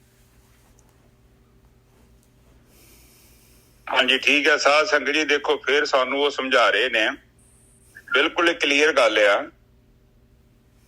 ਪਹਿਲੀ ਤੁਕ 'ਚ ਦੇਖੋ ਆਪ ਨੂੰ ਕੀ ਕਹਿ ਰਹੇ ਨੇ, ਬਦਫੈਲੀ ਗੈਬਾਨਾ ਖਸਮ ਨਾ ਜਾਣੇ। ਠੀਕ ਹੈ, ਸੋ ਕਹੀਏ ਦੀਵਾਨਾ ਆਪ ਨਾ ਪਛਾਣੇ। ਕਹਿੰਦੇ ਦੀਵਾਨਾ ਕਿਹੜਾ ਹੈ, ਮੂਰਖ ਕਿਹੜਾ ਹੈ, ਜਿਹੜਾ ਆਪਣੇ ਆਪ ਨੂੰ ਨਹੀਂ ਪਛਾਣਦਾ। ਆਪਾਂ ਲੋਕੀ ਕਹਿੰਦੇ ਆ ਉਹ ਪਾਗਲ ਹੈ, ਪਾਗਲ ਖਾਨੇ ਵਾਲਾ ਪਾਗਲ ਨਹੀਂ ਆ। ਪਾਗਲ ਕਹਿੰਦੇ ਉਹ ਆ ਜਿਹਨੇ ਆਪਣਾ ਜੀਵਨ ਦਾ ਮਕਸਦ ਛੱਡਤਾ ਤੇ ਦੂਜੇ ਭਾਅ 'ਚ ਲੱਗ ਗਿਆ। ਹੁਣ ਦੇਖੋ ਜ਼ਿੰਦਗੀ ਜਿਹੜੀ ਆ, ਇਹ ਚੀਜ਼ ਨੂੰ ਆਪ ਸਮਝੋ, ਜ਼ਿੰਦਗੀ ਬੜੀ ਇੰਪੋਰਟੈਂਟ ਹੈ। ਬਾਣੀ ਇਸ ਕਰਕੇ ਕਹਿੰਦੀ ਹੈ ਸਾਨੂੰ ਬਾਰ ਬਾਰ, ਕਹਿੰਦੀ ਅਵਰ ਕਾਜ, ਤੇਰੇ ਦੂਜੇ ਕੰਮ ਜਿਹੜੇ ਆ ਉਹ ਕਰੀ, ਉਹ ਵੀ, ਪਰ ਸਭ ਤੋਂ ਪਹਿਲਾਂ ਤੂੰ ਇਹ ਦੇਖ ਕਿ ਤੂੰ ਆਖਰੀ ਡੰਡੇ ਤੇ ਬੈਠਾ। ਇਸ ਡੰਡੇ ਤੋਂ ਜੇ ਤੂੰ ਸਲਿੱਪ ਹੁੰਦਾ ਨਾ ਤੇ ਬਹੁਤ ਥੱਲੇ ਜਾਣਾ। ਔਰ ਜਦ ਤੱਕ ਤੇਰੇ ਹੱਥ 'ਚ ਡੰਡਾ ਹੈ ਤੇ ਚਾਂਸ ਤੇਰੇ ਕੋਲ ਹੈਗਾ। ਜਦੋਂ ਆਪਾਂ ਇਮਤਿਹਾਨ ਕਰਦੇ ਆ, ਇਮਤਿਹਾਨ 'ਚ ਜਾਂਦੇ ਆ, ਇਮਤਿਹਾਨ ਨਹੀਂ ਸਾਡਾ ਸਹੀ ਹੁੰਦਾ ਤੇ ਫਿਰ ਕੀ ਕਰਦੇ ਆ ਕਿ ਸਾਨੂੰ ਰੀਅਪੀਅਰ ਹੋਣਾ ਪੈਂਦਾ। ਆਪਾਂ ਰਿਕੁਐਸਟ ਕਰਦੇ ਆ ਕਿ ਬਈ ਸਾਡੇ ਕੋਲ ਪੇਪਰ ਬਰਾਬਰ ਨਹੀਂ ਲਿਖਿਆ ਗਿਆ। ਉਹ ਕਹਿੰਦੇ ਕਿ ਏਦਾਂ ਕਰ, ਦੁਬਾਰਾ ਥੋੜੀ ਫੀਸ ਭਰੋ, ਰੀਅਪੀਅਰ ਹੋ। ਇਹ ਜਿਹੜਾ ਇਮਤਿਹਾਨ ਹੈ, ਇਹ ਇਮਤਿਹਾਨ ਬੜਾ ਇੰਪੋਰਟੈਂਟ ਹੈ। ਇਹ ਅਸਲ 'ਚ ਦੇਖਿਆ ਜਾਵੇ ਨਾ, ਲੋਕੀ ਸੋਚਦੇ ਨੇ ਕਿ ਅਸੀਂ ਫਲਾਣੇ ਦਾ ਫੇਵਰ ਕਰਦੇ ਹਾਂ। ਫੇਵਰ ਹੋਰ ਆਪਾਂ ਕਿਹਦਾ ਕਰਦੇ ਨਹੀਂ ਪਏ, ਫੇਵਰ ਕੇਵਲ ਅਸੀਂ ਆਪਣੇ ਆਪ ਦਾ ਕਰ ਰਹੇ ਹਾਂ। ਨਿੱਜਰ ਸਾਹਿਬ ਬਿਲਕੁਲ, ਕਈ ਵਿਚਾਰੇ ਸੋਚਦੇ ਨੇ ਕਿਤੇ ਕਥਾ ਸੁਣ ਕੇ ਸਾਡੇ ਤੇ ਬੜਾ ਆਸਾਨ ਕਰ ਰਹੇ ਆ। ਸਾਡੇ ਤੇ ਕੋਈ ਆਸਾਨ ਨਹੀਂ ਆ, ਤੁਸੀਂ ਆਪਣੇ ਆਪ ਤੇ ਆਸਾਨ ਕਰ ਰਹੇ ਹੋ ਤੇ ਅਸੀਂ ਆਪਣੇ ਆਪ ਤੇ ਕਰ ਰਹੇ ਹਾਂ। ਕਿਉਂਕਿ ਤੁਹਾਡਾ ਸਫ਼ਰ ਅਲੱਗ ਆ, ਸਾਡਾ ਸਫ਼ਰ ਅਲੱਗ ਆ। ਅਸੀਂ ਇੱਕ ਮੰਜ਼ਿਲ ਤੇ ਤੁਰੇ ਹੋਏ ਹਾਂ, ਇੱਕ ਯਾਤਰਾ ਹੈ। ਅਸੀਂ ਆਪਣੇ ਮੰਜ਼ਿਲ ਤੇ ਪਹੁੰਚਣਾ ਹੈ ਔਰ ਤੁਸੀਂ ਵੀ ਆਪਣੀ ਉਸ ਮੰਜ਼ਿਲ ਤੇ ਪਹੁੰਚਣਾ ਹੈ। ਹੁਣ ਇੱਥੇ ਇਹ ਸਵਾਲ ਪੈਦਾ ਹੁੰਦਾ ਹੈ ਕਿ ਕਹਿੰਦੇ ਕਿ ਜਿਹੜਾ ਬੰਦਾ ਬਦਫੈਲੀ ਕਰਦਾ ਹੈ, ਜਿਹੜਾ ਰੱਬ ਨੂੰ ਛੱਡ ਕੇ ਤੇ ਇੱਧਰ ਉੱਧਰ ਤੁਰਿਆ ਫਿਰਦਾ ਹੈ। ਦੇਖੋ ਇੱਕ ਚੀਜ਼ ਨੂੰ ਸਮਝੋ, ਬਦਫੈਲੀ ਦਾ ਮਤਲਬ ਹੁੰਦਾ ਹੈ ਕਿ ਜਿਹੜਾ ਬੰਦਾ ਬਦੀ ਵਾਲੇ ਕੰਮ ਕਰਦਾ ਹੈ, ਸਹੀ ਰਸਤਾ ਨਹੀਂ ਆ। ਹੁਣ ਆਪਾਂ ਜੇਕਰ ਆਪਣੇ ਜੀਵਨ ਤੇ ਨਜ਼ਰ ਮਾਰੀਏ, ਜੇ ਤੇ ਮੇਰੇ ਕੰਮ ਬਿਲਕੁਲ ਠੀਕ ਹੈ ਫਿਰ ਕਹਿੰਦੇ ਕੋਈ ਪ੍ਰੋਬਲਮ ਨਹੀਂ ਹੈ। ਫਿਰ ਤੂੰ ਕਾਬਾ ਮੱਕਾ ਜਿੱਥੇ ਮਰਜੀ ਨਾ ਜਾਵੀਂ, ਤੂੰ ਜਿੱਥੇ ਹੈਗਾ ਤੂੰ ਉੱਥੇ ਬੈਠਾ ਵਾ। ਇਹ ਸੱਚ ਜੇ।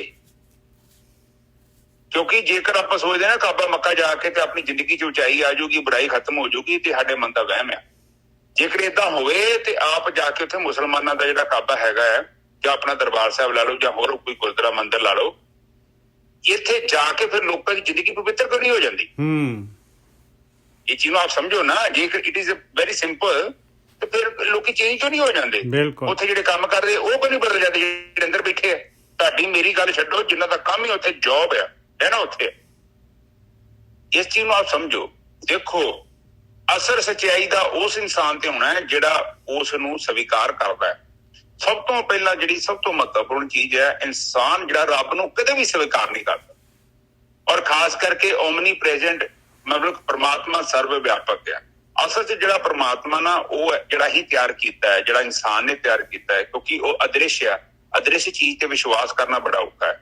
ਤੇ ਇਸ ਕਰਕੇ ਇੱਕ ਇਨਸਾਨ ਨੇ ਚਲਾਕੀ ਕੀਤੀ, ਉਹਨੇ ਮੂਰਤੀਆਂ ਤਿਆਰ ਕਰਤੀਆਂ। ਉਹਨੂੰ ਮੂਰਤੀ ਤਿਆਰ ਕਰਦੀ ਹੈ, ਪਰ ਮੂਰਤੀ ਤੇ ਸਰਵ ਵਿਆਪਕ ਥੋੜੀ ਹੈਗੀ, ਉਹ ਤੇ ਸਭ ਪੱਥਰ ਦੀ ਹੈਗੀ ਹੈ। ਬਾਣੀ ਤੇ ਉਹ ਕਹਿੰਦੀ ਹੈ ਜਿੱਥੇ ਤੀਰਥ ਸਥਾਨਾਂ ਤੇ ਜਾਣਾ ਹੈ ਉੱਥੇ ਕੀ ਹੈ, ਪਾਣੀ ਹੈ ਤੇ ਪੱਥਰ ਹੈ। ਪਰ ਜਿੱਥੇ ਅਸਲੀ ਇਨਸਾਨ ਆ ਉੱਥੇ ਤੂੰ ਫੇਲ ਹੋ ਰਿਹਾ ਨਿੱਜਰ ਸਾਹਿਬ, ਇਹ ਵੀ ਬੜਾ ਪੰਗਾ ਜੀ। ਕਿਉਂਕਿ ਜਿੱਥੇ ਜਿੰਦਾ ਇਨਸਾਨ ਆ ਤੂੰ ਉਹਨੂੰ ਤੇ ਬਖਸ਼ਦਾ ਨਹੀਂ ਪਿਆ, ਉਹਦੇ ਅੰਦਰ ਤੇ ਪਰਮਾਤਮਾ ਹੈ। ਹੁਣ ਦੇਖੋ ਇੱਕ ਚੀਜ਼ ਨੂੰ ਸਾਧ ਸੰਗਤ ਜੀ, ਇੱਕ ਚੀਜ਼ ਨੂੰ ਦੇਖੋ, ਇੱਥੇ ਬਾਣੀ ਘੁੰਮ ਘੁਮਾ ਕੇ ਉੱਥੇ ਗੱਲ ਲੈ ਆਉਂਦੀ ਆ। ਤੁਸੀਂ ਕਿਸੇ ਨਾਲ ਧੱਕਾ ਨਹੀਂ ਜੇ ਕਰ ਸਕਦੇ ਨਾ, ਬਿਲਕੁਲ ਨਹੀਂ ਕਰ ਸਕਦੇ। ਉਹਦਾ ਬਣਦਾ ਹੱਕ ਦੇਣਾ ਪਊਗਾ। ਆਪ ਸਮਝੋ ਇੱਥੇ ਮੈਂ 20 ਰੁਪਏ ਕਿਤੇ ਚੁੱਕ ਕੇ ਲੈ ਆਣਾ, ਉਹਦਾ ਨੁਕਸਾਨ ਨਹੀਂ ਹੈ, ਨੁਕਸਾਨ ਮੇਰਾ ਵਾ, ਕਿਉਂਕਿ ਮੈਂ ਚੁੱਕ ਲਿਆ ਨਾ, ਮੇਰੇ ਬੰਦੇ ਨਹੀਂ। ਬਾਣੀ ਤੇ ਕੱਲ ਕਹਿੰਦੀ ਆ, ਬਾਣੀ ਕਹਿੰਦੀ ਜਨਕ ਵੀ ਔਗਣ ਕਰੇ, ਤੈਨੂੰ ਪਤਾ ਹੈ ਇਹ ਤੇਰੇ ਨਹੀਂ ਆ, ਫਿਰ ਤੂੰ ਚੁੱਕ ਲਿਆਉਣਾ। ਫਿਰ ਉਹ ਬਾਣੀ ਕਹਿੰਦੀ ਆ ਕਿ ਇਸ ਮਨ ਕੋ ਜਨਮ ਜਨਮ ਕੀ ਆ ਮਨ ਲੱਗੀ, ਕਾਲਾ ਹੋਇਆ ਸਵਾਬ, ਕਿ ਤੂੰ ਘਬਰਾਈ ਨਾ, ਇਹਦਾ ਸੁਭਾਅ ਬਣ ਚੁੱਕਿਆ ਹੈ।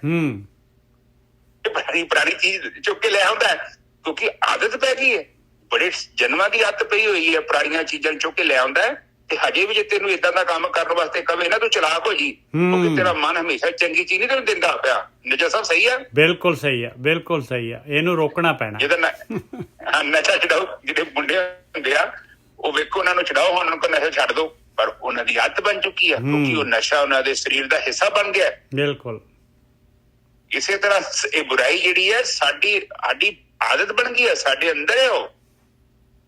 ਔਰ ਉਹ ਮੈਂ ਸਾਹਮਣੇ ਪਰਾਇਆ ਰੂਪ ਵੇਖਦਾ, ਦੇਖੋ ਪਰਾਇਆ ਰੂਪ, ਪਰਾਇਆ ਧਨ ਕੁਛ ਵੀ ਦੇਖਦਾ। ਉਸ ਟਾਈਮ ਤੇ ਬਾਣੀ ਕੀ ਕਹਿੰਦੀ ਹੈ, ਤੂੰ ਸੰਜਮ ਚ ਆਇਆ, ਸੰਜਮ ਚ ਆ ਕੇ ਦੇਖ ਇਹ ਤਰੰਗ ਕਿਉਂ ਪੈਦਾ ਹੋ ਰਹੀ ਹੈ। ਔਰ ਜੇ ਤਰੰਗ ਪੈਦਾ ਹੋ ਰਹੀ ਹੈ ਤੂੰ ਘਬਰਾ ਨਾ, ਇਹ ਕੋਈ ਮਾੜੀ ਚੀਜ਼ ਨਹੀਂ ਆ। ਜਸਟ ਇੱਕ ਬਾਰ ਕਿਸੇ ਚੀਜ਼ ਨੇ ਤੇਰੇ ਅੰਦਰ ਦੀ ਛੁਪੀ ਚੀਜ਼ ਨੂੰ ਪ੍ਰਗਟ ਕਰਤਾ ਹੈ। ਜਿਹਦਾ ਥਰਮਾਮੀਟਰ ਮੂੰਹ ਚ ਪਾਇਆ, ਬੁਖਾਰ ਅੰਦਰ ਸੀ, ਉਹਨੇ ਦੱਸਤਾ ਵੀ ਅੰਦਰ ਬੁਖਾਰ ਹੈਗਾ। ਨਹੀਂ ਬੁਖਾਰ ਹੈਗਾ ਤੇ ਨਿੱਜਰ ਸਾਹਿਬ ਥਰਮਾਮੀਟਰ ਥੋੜੀ ਪੈਦਾ ਕਰ ਦੂਗਾ, ਨਹੀਂ। ਇਸੇ ਕਰਕੇ ਕਿਤੇ ਔਗਣਾ ਤੋਂ ਨਾ ਡਰੋ, ਤੁਸੀਂ ਘਬਰਾਓ ਨਾ, ਜਸਟ ਔਗਣਾ ਨੂੰ ਤੁਸੀਂ ਸਵੀਕਾਰ ਕਰਨਾ ਹੈ। ਤੁਸੀਂ ਇੱਕ ਗੱਲ ਕਹਿਣੀ ਹੈ ਕਿ ਇਹ ਚੀਜ਼ ਮੇਰੇ ਅੰਦਰ ਹੈਗੀ ਆ, ਪਰ ਆਪਾਂ ਮੰਨਦੇ ਨਹੀਂ ਨਾ, ਪੰਗਾ ਤੇ ਆ।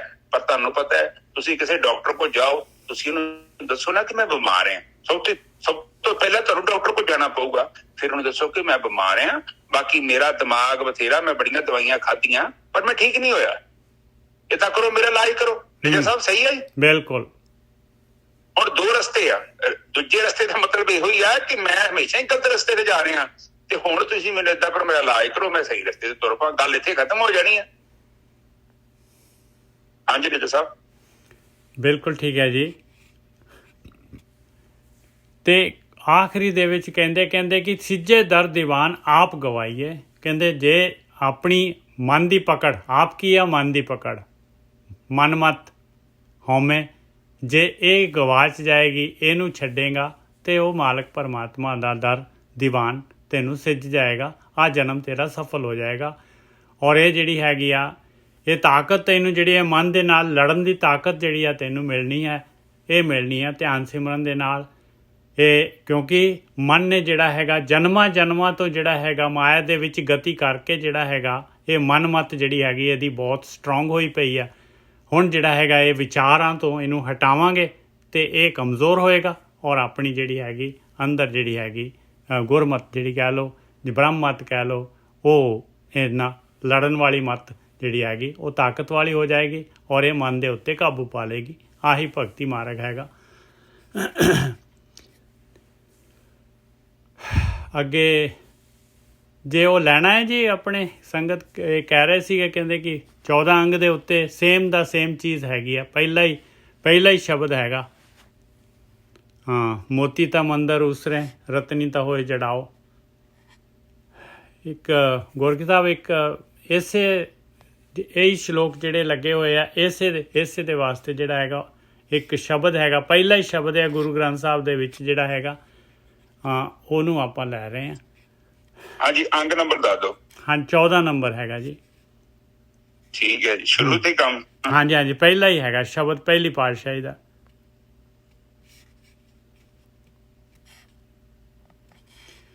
ਮੋਤੀ ਤਾਂ ਮੰਦਰ ਉਸਰੇ, ਇਹ ਰਾਗ ਸ੍ਰੀ ਰਾਗ ਮਹੱਲਾ ਪਹਿਲਾ ਕਰ ਪਹਿਲਾ ਅੰਗ 14 14 ਨੰਬਰ। ਮੋਤੀ ਤਾਂ ਮੰਦਰ ਉਸ ਰਹਿ ਰਤਨੀ ਤਾਂ ਹੋਏ ਜੜਾਓ। ਕਹਿੰਦੇ ਜੇ ਕਿਤੇ ਐਸੇ ਮੰਦਰ ਜਿਹੜੇ ਐਸੇ ਮਹਿਲ ਬਣ ਜਾਣ ਕਿ ਉਹ ਮੋਤੀਆਂ ਦੇ ਮਹਿਲ ਹੋਣ, 4 ਚੁਫੇਰੇ ਮੋਤੀ ਲੱਗੇ ਹੋਣ, ਉਹਨਾਂ ਦੇ ਵਿੱਚ ਕੀਮਤੀ ਪੱਥਰ ਲੱਗੇ ਹੋਣ, ਰਤਨ ਜਿਹੜੇ ਹੈਗੇ ਜੜੇ ਹੋਣ ਉਹਨਾਂ ਦੇ ਵਿੱਚ, ਐਸਾ ਇੰਨਾ ਅਮੀਰ ਹੋ ਜਾਏ ਕਿਤੇ। ਕਸਤੂਰ ਕੁੰਗੂ ਅਗਰ ਚੰਦਨ ਲੀ ਪਿਆਵੇ ਚਾਓ। ਔਰ ਇੰਨਾ ਸੈਂਟ ਜਿਹੜਾ ਕਸਤੂਰੀ, ਕੁੰਕੁਮ, ਅਗਰਬੱਤੀ, ਚੰਦਨ, ਇੰਨੀਆਂ ਸੈਂਟ ਜਿਹੜੇ 4 ਚੁਫੇਰੇ ਜਿਹੜੇ ਲਿਪੇ ਹੋਣ, ਇਹਨਾਂ ਦੀ ਖੁਸ਼ਬੂ ਆਉਂਦੀ ਹੋਏ। ਮਤ ਦੇਖ ਪੂਲਾ ਵੀਸਰੈ ਤੇਰਾ ਚਿੱਤ ਨਾ ਆਵੇ ਨਾਉ।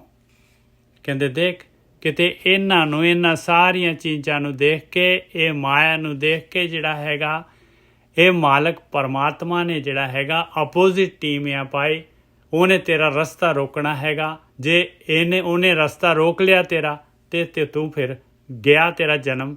ਕਿਤੇ ਦੇਖ, ਇਹਨੂੰ ਦੇਖ ਕੇ ਤੇ ਭਗਤੀ ਨਾ ਛੱਡ ਦਈ, ਪਰਮਾਤਮਾ ਦਾ ਧਿਆਨ ਸਿਮਰਨ, ਉਹਦਾ ਨਾਮ ਜਿਹੜਾ ਹੈਗਾ ਮਾਲਕ ਦਾ, ਮਾਲਕਾ ਮੇਰੇ ਉੱਤੇ ਮਿਹਰ ਕਰ, ਮੈਨੂੰ ਤੇਰਾ ਨਾਮ ਨਾ ਭੁੱਲ ਜਾਏ। ਆ ਤੇਰੀ ਮਾਇਆ ਦੇਖ ਕੇ ਕਿਤੇ ਮਾਇਆ ਮੇਰੇ ਉੱਤੇ ਭਾਰੂ ਨਾ ਪੈ ਜਾਏ। ਹਰ ਬਿਨ ਜਿਉ ਜਲ ਬਲ ਜਾਓ, ਮੈਂ ਆਪਣਾ ਗੁਰ ਪੂਛ ਦੇਖਿਆ ਅਵਰ ਨਾਹੀ ਥਾਉ ਰਹਾਓ। ਹਰ ਬਿਨ ਜਿਉ ਜਲ ਬਲ ਜਾਓ।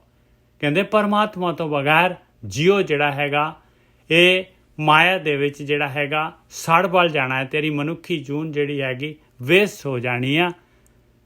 ਮੈਂ ਆਪਣਾ ਗੁਰ ਪੂਛ ਦੇਖਿਆ। ਕੌਣ ਕਹਿ ਰਿਹਾ ਹੈ? ਪਹਿਲੀ ਪਾਤਸ਼ਾਹੀ ਕਹਿ ਰਹੀ ਹੈ। ਦੇਖ ਲਓ, ਗੁਰੂ ਨਾਨਕ ਸਾਹਿਬ ਵੀ ਕਹਿ ਰਹੇ, ਕਹਿੰਦੇ ਮੈਂ ਵੀ ਗਿਆਨ ਨੂੰ ਗੁਰੂ ਬਣਾਇਆ ਆ, ਮੈਂ ਆਪਣੇ ਗਿਆਨ ਨੂੰ ਪੁੱਛ ਕੇ ਦੇਖਿਆ ਆ, ਮੈਂ ਆਪਣਾ ਸਤਿਗੁਰੂ ਪੁੱਛ ਕੇ ਦੇਖਿਆ ਆ। ਉਹ ਕਹਿੰਦੇ ਭਗਤੀ ਤੋਂ ਇਲਾਵਾ ਹੋਰ ਕੋਈ ਰਸਤਾ ਨਹੀਂ ਹੈਗਾ।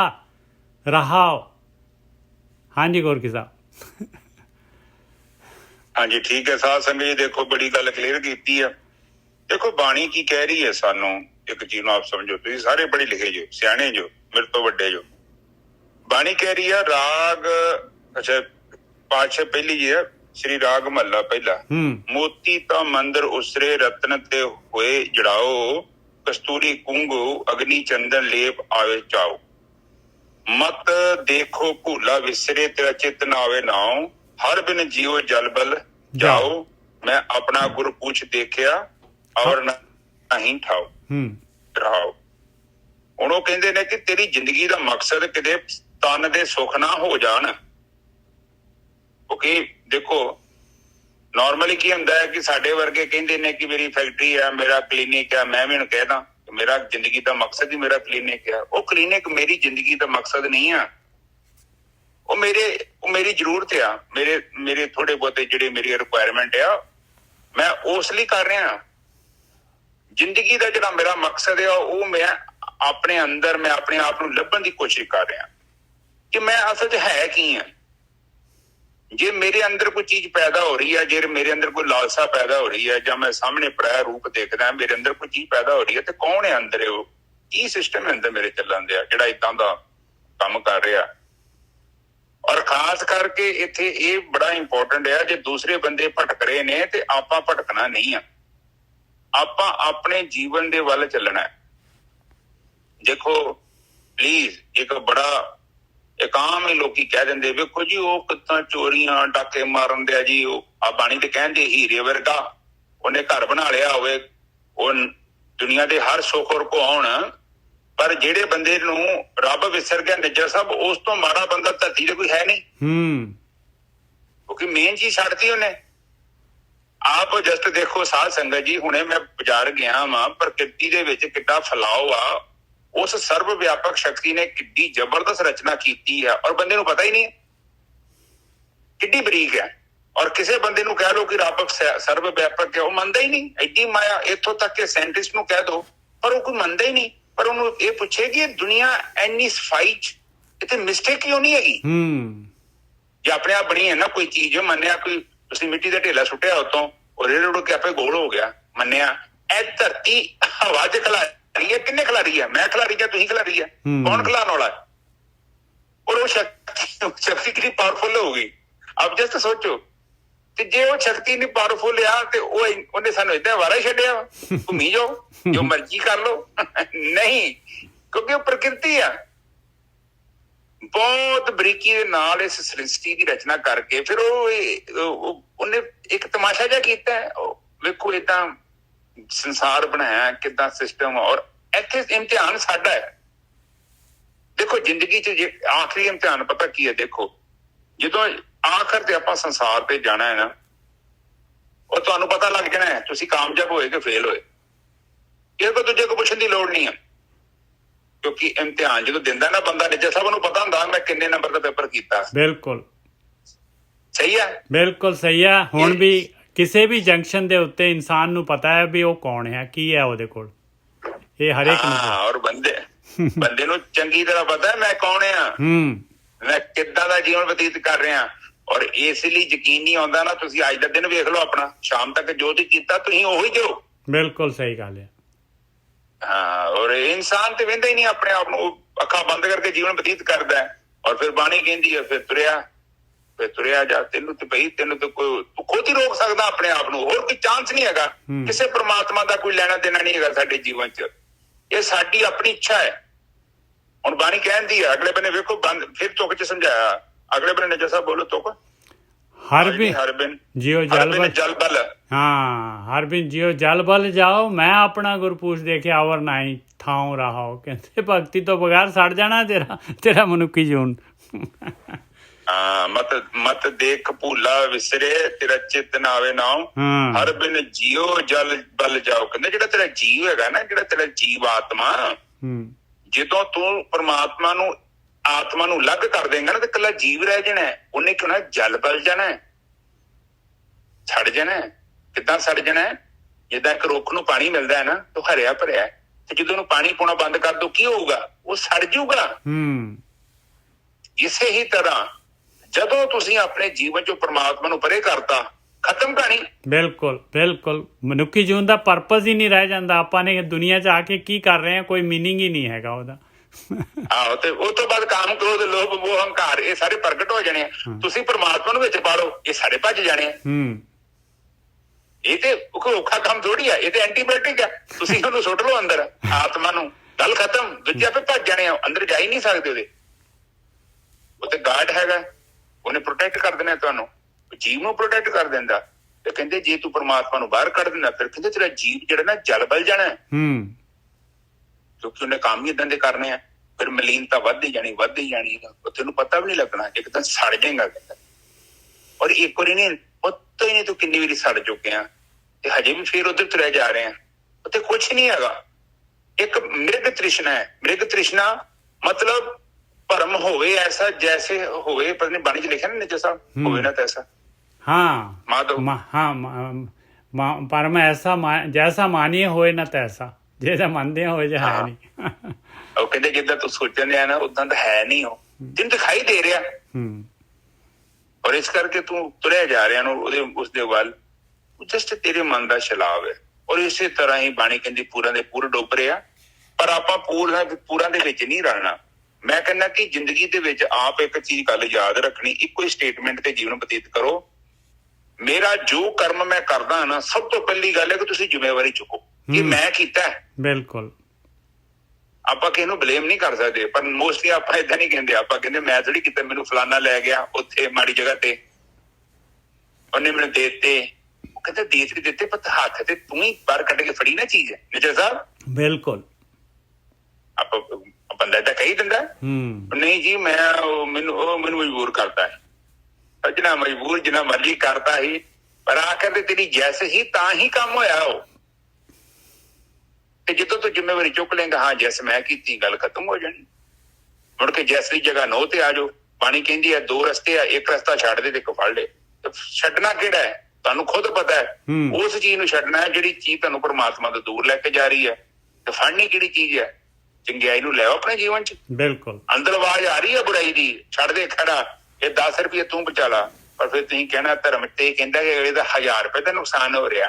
ਉਹ ਮੇਰੇ 10 ਦੇ ਨਾਲ ਕੁਛ ਨਹੀਂ ਹੋਣਾ, ਭਰਾ ਦੇ ਦੇ, ਇਹ ਮੇਰਾ ਮੈਂ ਘਾਟਾ ਖਾ ਲੈਂਦਾ 10 ਰੁਪਏ ਦਾ। ਔਰ ਇੱਕ ਮੇਰਾ ਵਾਅਦਾ ਜੇ ਤੁਹਾਨੂੰ ਸਾਧ ਸੰਗਤ ਜੀ 91 ਬੰਦੇ ਤੁਸੀਂ ਸੁਣਦੇ ਜੋ, ਤੁਸੀਂ ਸੱਚ ਤੇ ਚੱਲ ਕੇ ਜਿੰਨਾ ਮਰਜ਼ੀ ਘਾਟਾ ਖਾ ਲਓ, ਇੱਕ ਸਮਾਂ ਆਊਗਾ ਉਹ ਸਾਰਾ ਤੁਹਾਨੂੰ ਵਾਪਸ ਮਿਲੂਗਾ। ਉਹ ਤਾਂ ਮਲਟੀਪਲਾਈ ਹੋ ਜਾਏਗਾ, ਮਲਟੀਪਲਾਈ ਹੋ ਕੇ ਮਿਲੇਗਾ। ਪਰਮਾਤਮਾ ਦਾ ਭਗਤੀ ਕੀਤਾ ਤੁਸੀਂ ਭੁੱਖੇ ਮਰੋਗੇ? ਏਦਾਂ ਤੇ ਹੋ ਹੀ ਨਹੀਂ ਸਕਦਾ। ਉਹ ਬ੍ਰਹਮ ਤੁਹਾਡੇ ਲਈ ਵੇਖਣ ਦਿਆ, ਉਹ ਤੁਹਾਡੀ ਪਰਫਾਰਮੈਂਸ ਤੇ ਵੇਖਣ ਦਿਆ। ਉਹ ਬਸ ਤੁਸੀਂ ਥੋੜਾ ਜਿਹਾ ਮਿਲ ਜੁਲ ਕੀਤੀ ਤੇ ਵੇਖਣ ਦਿਆ। ਉਹ ਤੇ ਕਹਿਣ ਦਿਆ ਕਿ ਕੋਈ ਨਾ ਕੋਈ ਤੇ ਉੱਠੋ ਯਾਰ, ਇੰਨੇ ਗ੍ਰੰਥ ਹੈਗਾ, ਇੰਨਾ ਗਿਆਨ ਹੈਗਾ। ਇੱਕ ਬੰਦਾ ਤੇ ਕਵੇ ਨਾ ਕਿ ਮੈਂ ਮਾਇਆ ਤੋਂ ਦੂਰ ਹੋਣਾ, ਮੈਂ ਪ੍ਰਮਾਤਮਾ ਦੇ ਵੱਲ ਜਾਣਾ, ਇਹ ਗੱਲ ਖਤਮ ਹੋ ਜਾਂਦੀ। ਐਂਡ ਦਾ ਸਟੋਰੀ ਹੈ। ਫਿਰ ਬੂੰਦ ਜਦੋਂ ਸਾਗਰ ਚਲ ਜਾਂਦੀ, ਬਸ ਸਾਗਰ ਦਾ ਰੂਪ ਹੋ ਜਾਂਦੀ ਹੈ, ਫਿਰ ਤਾਂ ਬਾਹਰ ਨਹੀਂ ਕੱਢ ਸਕਦੇ। ਤੇ ਫਿਰ ਉਹ ਬਾਣੀ ਕਹਿੰਦੀ ਆ, ਕਹਿੰਦੇ ਕਿ ਮੈਂ ਆਪਣੇ ਗੁਰ ਤੋਂ ਪੁੱਛਿਆ ਕਿ ਉਹ ਕਹਿੰਦੇ ਆ ਕਿ ਭਗਤੀ ਤੋਂ ਬਿਨਾਂ ਹੋਰ ਕੋਈ ਰਸਤਾ ਨਹੀਂ, ਜਿਹੜਾ ਧਿਆਨ ਸਿਮਰਨ ਕਰਨਾ ਪਊਗਾ। ਹਾਂਜੀ ਬਿਲਕੁਲ ਕੋਈ ਰਸਤਾ ਨਹੀਂ ਹੈ। ਔਰ ਐਕਚੁਅਲ ਗੁਰਕੀ ਸਾਹਿਬ ਰਸਤਾ ਹੈ ਵੀ ਨਹੀਂ ਹੈ, ਕੋਈ ਰਸਤਾ ਹੈ ਵੀ ਨਹੀਂ। ਨਿੱਜਾ ਸਾਹਿਬ ਰਸਤਾ ਤੇ ਕੋਈ, ਆਪਣੇ ਚਿੱਤ ਨੂੰ ਸ਼ਾਂਤ ਕਰ ਲਓ, ਆਪਣੇ ਮਨ ਨੂੰ ਸ਼ਾਂਤ ਕਰ ਲਓ ਤੇ ਚੱਲ ਜਾਓ ਵਾਪਸ। ਹੋਰ ਕੁਝ ਨਹੀਂ ਜਾਏਗਾ ਬਸ। ਔਰ ਜਿੱਦਣ ਤੁਸੀਂ ਚੇਤਨਾ ਨੂੰ ਪ੍ਰਗਟ ਕਰ ਲਿਆ, ਦੇਖੋ ਪੱਥਰਾਂ 'ਚ ਚੇਤਨਾ ਹੈਗੀ, ਮਿੱਟੀ 'ਚ ਚੇਤਨਾ ਹੈਗੀ, ਪਰ ਬਹੁਤ ਲੋ ਲੈਵਲ ਦੀ ਹੈ। ਪੌਦਿਆਂ ਦੇ ਵਿੱਚ ਵੀ ਚੇਤਨਾ, ਆਪ ਜੀ ਨੇ ਪਹਿਲਾਂ ਵੀ ਜ਼ਿਕਰ ਕੀਤਾ ਹੈ, ਪੰਛੀਆਂ 'ਚ ਜਾਨਵਰਾਂ 'ਚ ਵੀ ਚੇਤਨਾ ਹੈ, ਪਰ ਥੋੜੇ ਲੈਵਲ ਦੀ। ਮਨੁੱਖ 'ਚ ਵੀ ਚੇਤਨਾ ਹੈਗੀ, ਪਰ ਮਨੁੱਖ ਜਿਹੜਾ ਸੁੱਤਾ ਹੈ। ਤੁਸੀਂ ਸੁੱਤੇ ਜੋ, ਮੈਂ ਵੀ ਸੁੱਤਾ। ਏਦਾਂ ਲੈ ਕੇ ਚੱਲੀਏ ਨਾ, ਆਪਾਂ ਜਾਗੇ ਨਾ ਸਮਝੀਏ ਆਪਣੇ ਆਪ, ਸੁੱਤੇ ਸਮਝੀਏ। ਜਾਗਰਤ ਅਵਸਥਾ ਜਿਹੜੀ ਹੈਗੀ ਉਹ ਤੁਰੀ ਅਵਸਥਾ ਹੈ, ਚੌਥਾ ਪਦ। ਇਸ ਤੁਰੀ ਅਵਸਥਾ ਨੂੰ ਪ੍ਰਾਪਤ ਕਰਨ ਦੇ ਲਈ ਤੁਹਾਡੇ ਅੰਦਰ ਇਹ ਸਾਰੀ ਜਾਣਕਾਰੀ ਜੋ ਵੀ ਆ ਲਫ਼ਜ਼ਾਂ ਦੇ ਰਾਹੀਂ ਅੱਜ ਸੰਗਤ ਕਰ ਰਹੇ ਹਾਂ ਕਿ ਆਪਾਂ ਉਸ ਦਿਸ਼ਾ ਦੇ ਵੱਲ ਜਾਣਾ ਹੈ, ਚੇਤਨ ਅਵਸਥਾ 'ਚ ਬਹਿਣਾ ਹੈ, ਜਿੱਥੇ ਬਾਣੀ ਕਹਿੰਦੀ ਸੱਚ ਚਿਤ ਆਨੰਦ। ਉਸ ਆਨੰਦਮਈ ਅਵਸਥਾ ਨੂੰ ਅਨੁਭਵ ਕਰਨਾ ਹੈ, ਉਹ ਹੈ ਨਿਰਵਿਚਾਰ ਅਵਸਥਾ। ਤੁਸੀਂ ਨਿਰਵਿਚਾਰ ਅਵਸਥਾ ਤੱਕ ਜਾਣਾ। ਉਸ ਤੋਂ ਬਾਅਦ ਬ੍ਰਹਮ ਦਾ ਕੰਮ, ਉੱਥੋਂ ਤੱਕ ਆਪਾਂ ਜਾ ਸਕਦੇ ਹਾਂ। ਦੇਖੋ ਆਪਾਂ ਬੁਰੇ ਕੰਮ ਵੀ ਕਰ ਸਕਦੇ ਹਾਂ ਨਾ, ਤੇ ਆਪਾਂ ਨਿਰਵਿਚਾਰ ਵੀ ਹੋ ਸਕਦੇ ਹਾਂ। ਇਹ ਸਾਡੇ ਤੇ ਡਿਪੈਂਡ ਕਰਦਾ। ਔਰ ਜਦੋਂ ਆਪਾਂ ਨਿਰਵਿਚਾਰ ਹੋ ਗਏ ਤੇ ਉਹ ਸਤਾ 'ਚ ਆ ਗਏ ਤੇ ਕੰਮ ਸ਼ੁਰੂ ਹੋ ਜਾਣ। ਉਸ ਤੋਂ ਅੱਗੇ ਕੁਛ ਕਰਨ ਦੀ ਲੋੜ ਨਹੀਂ ਆ।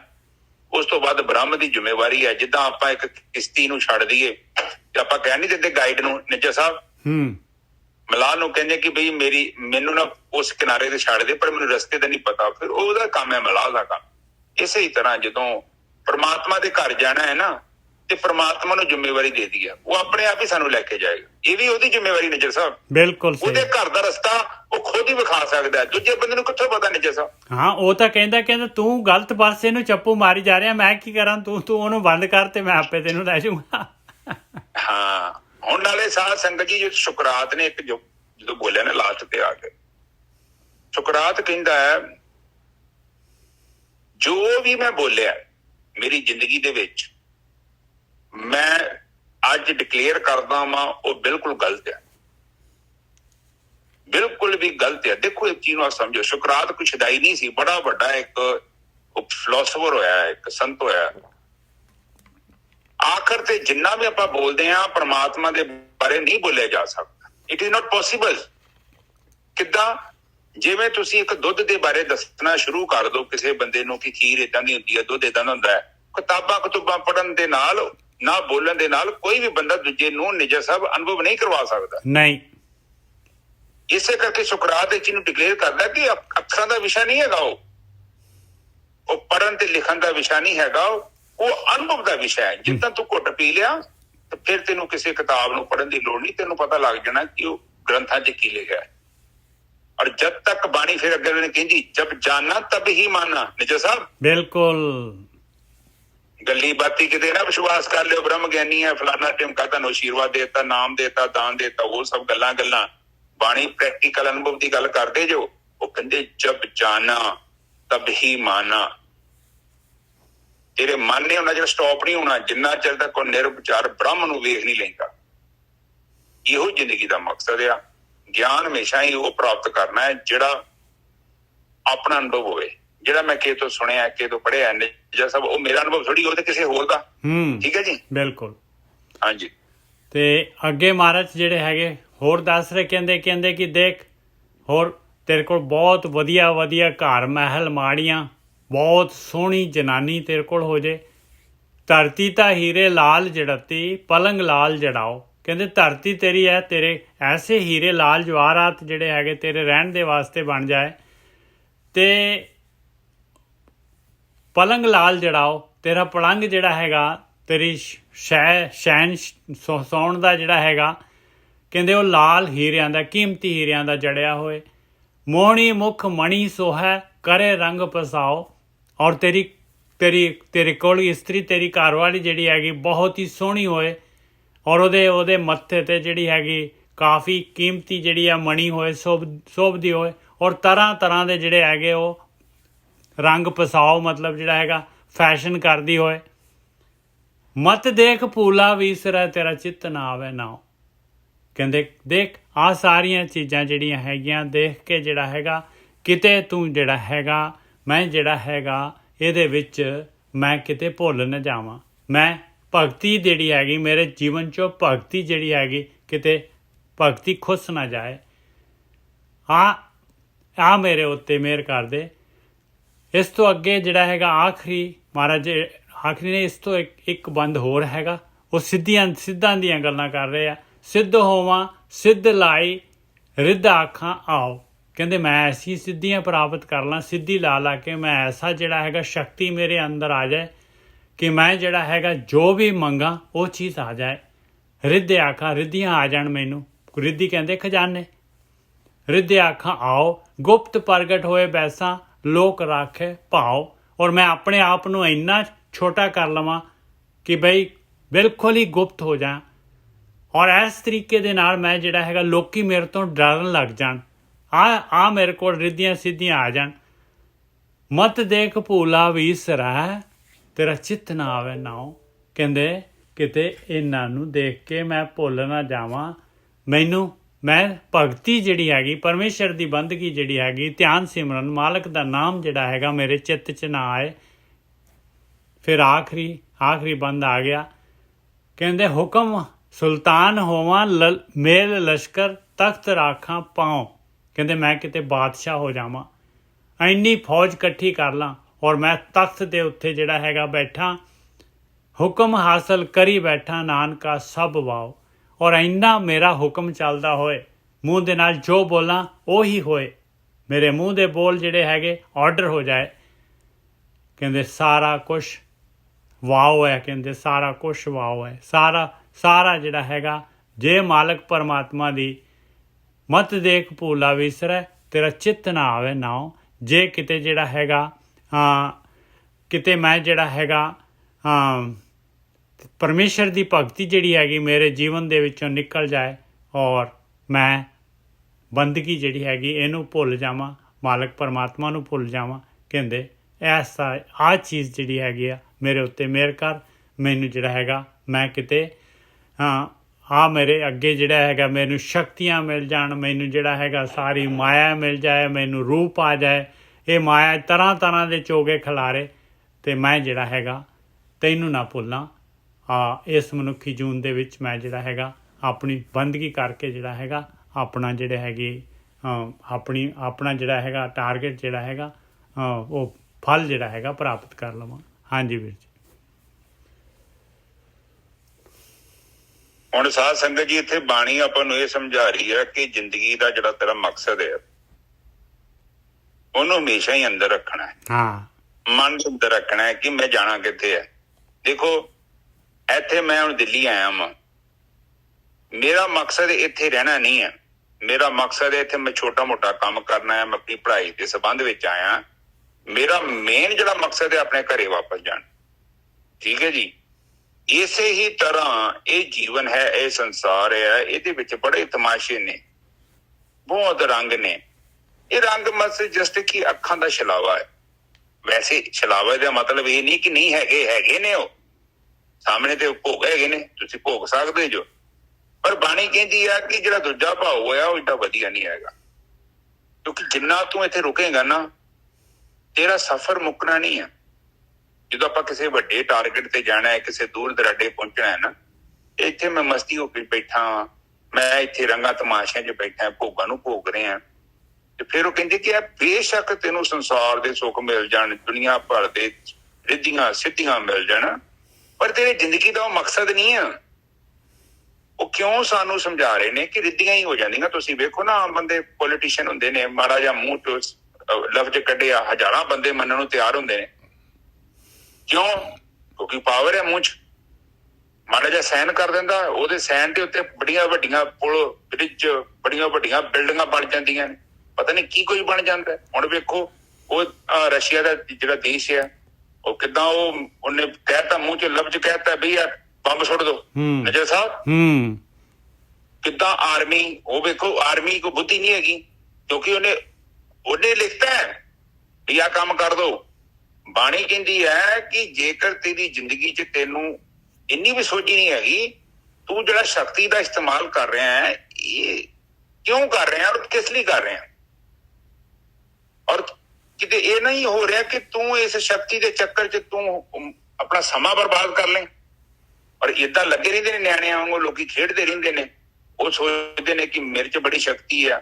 ਹੁਣ ਇੱਕ ਬੰਦਾ ਅਫਸਰ ਹੁੰਦਾ ਹੈ, ਵੇਖੋ ਕਿੱਦਾਂ ਉਹ ਹੁਕਮ ਕਰ ਦਿੰਦਾ ਹੈ। ਉੱਥੇ 10-12 ਬੰਦੇ ਬਾਹਰ ਖਲੋਤੇ ਰਹਿੰਦੇ ਆ। ਉਹ ਜਿਹਨੂੰ ਕਵੇ ਉਹਨੂੰ ਫੜ ਸਕਦਾ, ਜਿਹਨੂੰ ਕਵੇ ਜਿੱਤੇ ਮਰਜ਼ੀ ਪਰਚਾ ਬਣਾ ਸਕਦਾ, ਜੋ ਮਰਜ਼ੀ ਕਰ ਸਕਦਾ। ਲਿਖਤ ਉਹਦੀ ਪਾਵਰ ਹੈਗੀ ਕਲਮ 'ਚ। ਪਰ ਜਦੋਂ ਆਪਾਂ ਗਲਤ ਇਸਤੇਮਾਲ ਕਰਦੇ ਹਾਂ ਜੀਵਨ ਦਾ, ਔਰ ਉਹਦੇ ਲਈ ਫਿਰ ਜ਼ਿੰਮੇਵਾਰ ਕੌਣ ਆ? ਅਸੀਂ ਖੁਦ। ਕਿਉਂਕਿ ਇਹ ਜਿਹੜਾ ਕਰਮ ਹੈ ਨਾ, ਦੇਖੋ ਕਿਰਤ ਤੇ ਕਰਮ ਦੋ ਚੀਜ਼ਾਂ ਨੇ। ਇਹਦੇ ਕਰਕੇ ਬੰਦਾ ਪ੍ਰਮਾਤਮਾ ਤੋਂ ਦੂਰ ਹੋ ਜਾਂਦਾ ਹੈ। ਤੁਸੀਂ ਇਹ ਦੋਵੇਂ ਸਹੀ ਕਰ ਲਓ, ਤੁਸੀਂ ਪ੍ਰਮਾਤਮਾ ਦੇ ਕਰੀਬ ਆ ਜਾਓਗੇ। ਤੁਸੀਂ ਇਹ ਦੋਵੇਂ ਗਲਤ ਕਰ ਲਓ ਨਿਜਾ ਸਾਹਿਬ, ਤੇ ਤੁਸੀਂ ਪ੍ਰਮਾਤਮਾ ਤੋਂ ਦੂਰ ਹੋ ਜਾਣਾ ਹੈ। ਬਿਲਕੁਲ। ਮਨਮੁਖ ਦਾ ਮਤਲਬ, ਗੁਰਮੁਖ ਦਾ ਮੁੱਖ ਮਤਲਬ ਕਿ ਜਿੰਨੇ ਇਹਨਾਂ ਦੋਵਾਂ ਨੂੰ ਸਹੀ ਕਰ ਲਿਆ, ਉਹਦਾ ਮੁੱਖ ਪ੍ਰਮਾਤਮਾ ਦੇ ਵੱਲ ਹੈ। ਮਨਮੁਖ ਦਾ ਮਤਲਬ ਹੈ ਜਿੰਨੇ ਇਹ ਦੋਵੇਂ ਇਸ ਤਰੀਕੇ ਨਾਲ ਇਸਤੇਮਾਲ ਕੀਤੇ ਨੇ ਸੰਸਾਰ ਦੇ ਸੁੱਖ ਲੱਭ ਲੈਣੇ, ਔਰ ਫਿਰ ਉਹ ਪਰਵਾਹ ਹੀ ਨਹੀਂ ਕਰਦਾ। ਬਾਣੀ ਕਹਿੰਦੀ ਮਾਇਆ ਧਾਰੀ ਆਤਨ ਨਾ ਬੋਲਾ। ਉਹ ਫਿਰ ਅੰਨਾ ਬੋਲਾ ਹੋ ਜਾਂਦਾ ਹੈ, ਫਿਰ ਹਰ ਦਿਨ ਪ੍ਰਮਾਤਮਾ ਤੋਂ ਦੂਰ ਤੁਰੇ ਜਾਂਦਾ ਹੈ। ਕਿਉਂਕਿ ਹੱਕ ਪਰਾਇਆ, ਬਾਣੀ ਕਹਿੰਦੀ ਸੂਅਰ ਹੈ, ਤੂੰ ਖਾਣੇ। ਮੁਸਲਮਾਨ ਦੇ ਲਈ ਇੱਕ ਸੂਅਰ ਹੈ ਤੇ ਹਿੰਦੂਆਂ ਲਈ ਗਾਂ ਵਾ। ਤੇ ਜੇ ਤੂੰ ਪਰਾਇਆ ਹੱਕ ਖਾਂਦਾ, ਜਿਹੜੀ ਚੀਜ਼ ਤੇਰੀ ਨਹੀਂ ਆ, ਤੂੰ ਹੰਡਾ ਰਿਹਾ।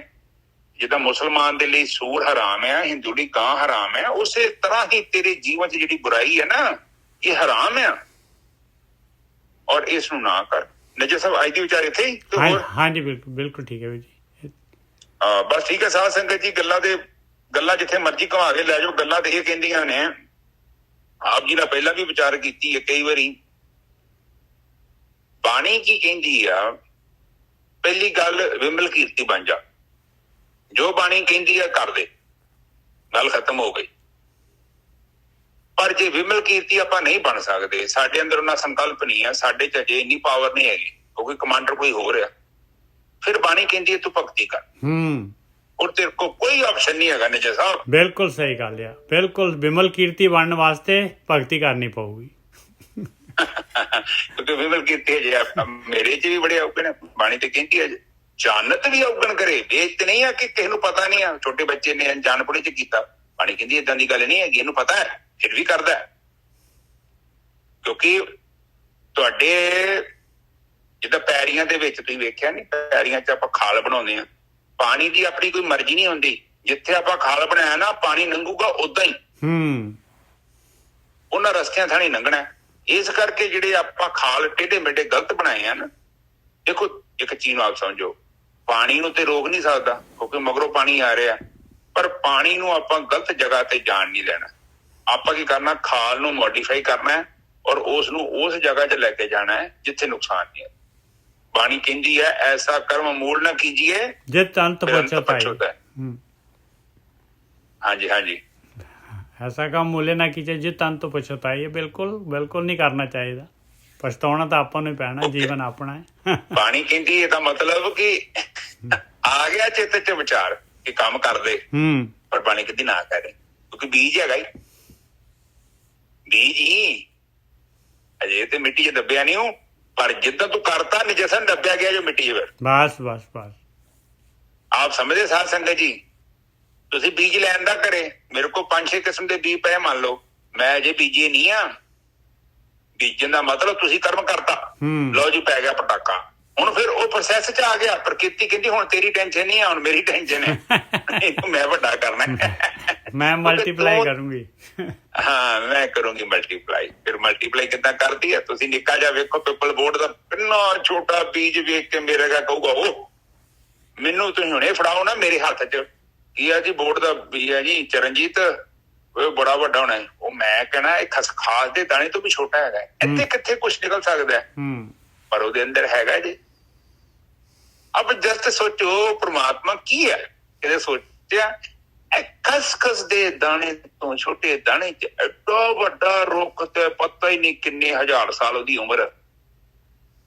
ਆਪਾਂ ਜਾਣਦੇ ਜੋ ਪ੍ਰਮਾਤਮਾ ਨੂੰ ਕਿੰਨਾ ਪਾਵਰਫੁਲ ਹੈ ਉਹ, ਪਰ ਬੰਦਾ ਨਹੀਂ ਜਾਣਦਾ ਨਾ।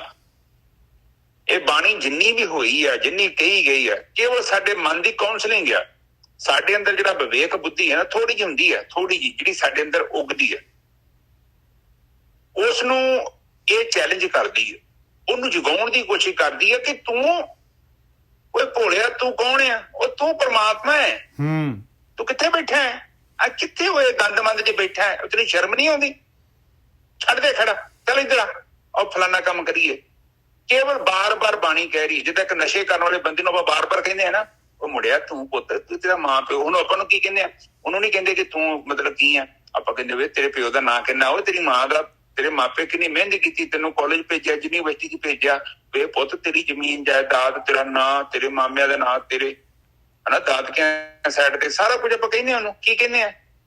ਉਹ ਤੇਰੇ ਪਿੰਡ ਦਾ ਨਾਂ, ਉਹ ਤੂੰ ਭੁੱਲ ਗਿਆ ਤੂੰ ਕਬੱਡੀ ਖੇਡਦਾ ਸਾਂ, ਉਹ ਤੂੰ ਕਿੱਡਾ ਵੱਡਾ ਭਲਵਾਨ ਸੀ, ਤੇਰੀ ਕਿੱਡੀ ਵਧੀਆ ਪੜ੍ਹਾਈ ਸੀ। ਉਹਦੀਆਂ ਚੰਗੀਆਂ ਗੱਲਾਂ ਆਪਾਂ ਚੇਤੇ ਕਰਾਉਂਦੇ ਆ। ਕਿਉਂ ਕਰਾਉਂਦੇ ਆ?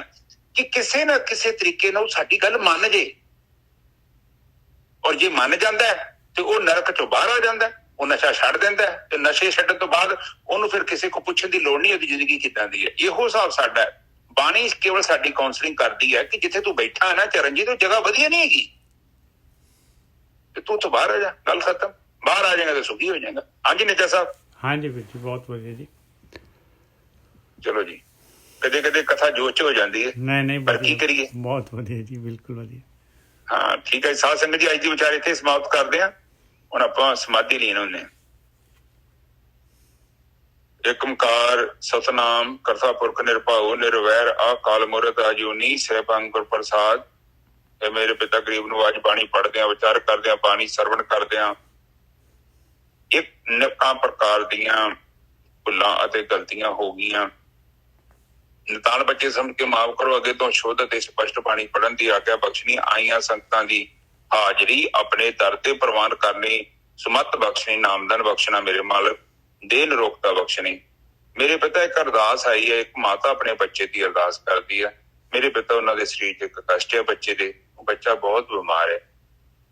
ਮੇਰੇ ਪਿਤਾ ਆਪ ਜਾਨੀ ਜਾਣ ਜੋ ਬੱਚੇ ਨੂੰ ਜੋ ਵੀ ਆਪ ਸਹੀ ਸਮਝੋ ਕਰ ਦੋ ਉਸ ਬੱਚੇ ਨੂੰ, ਤਾਂ ਜੋ ਉਹ ਆਪਣਾ ਅਗਲਾ ਸਫ਼ਰ ਸ਼ੁਰੂ ਕਰ ਸਕੇ। ਮੇਰੇ ਮਾਲਿਕ ਇਹ ਬੇਨਤੀ ਕਬੂਲ ਕਰਨੀ ਮੇਰੇ ਮਾਲਿਕ, ਬਿਰਤੀ ਨਾ ਜਾਏ ਜਨ ਕੀ ਅਰਦਾਸ ਮੇਰੇ ਮਾਲਿਕ, ਉਸ ਬੱਚੇ ਨੂੰ ਮੁਕਤ ਕਰ ਦੋ ਮੇਰੇ ਪਿਤਾ। ਵਾਹਿਗੁਰੂ ਜੀ ਕਾ ਖਾਲਸਾ, ਵਾਹਿਗੁਰੂ ਜੀ ਕੀ ਫਤਿਹ। ਵਾਹਿਗੁਰੂ ਵਾਹਿਗੁਰੂ ਵਾਹਿਗੁਰੂ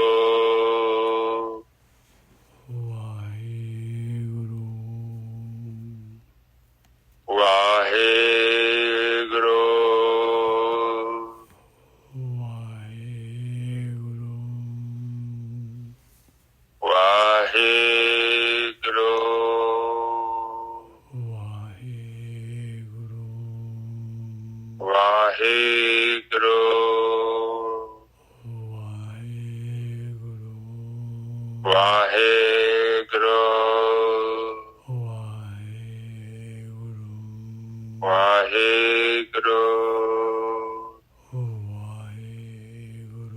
ਵਾਹਿਗੁਰੂ ਵਾਹਿਗੁਰੂ ਵਾਹਿਗੁਰੂ ਵਾਹਿਗੁਰੂ ਵਾਹਿਗੁਰੂ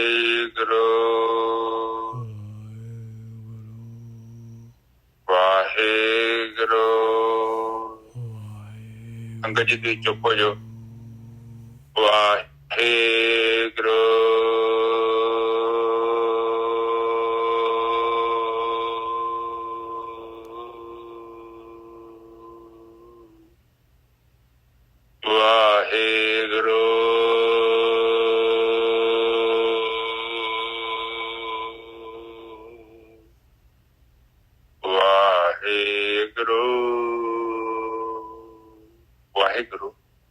ਵਾਹਿਗੁਰੂ ਵਾਹਿਗੁਰੂ ਵਾਹਿਗੁਰੂ ਜੀ ਕਾ ਖਾਲਸਾ ਵਾਹਿਗੁਰੂ ਜੀ ਕੀ ਫਤਿਹ।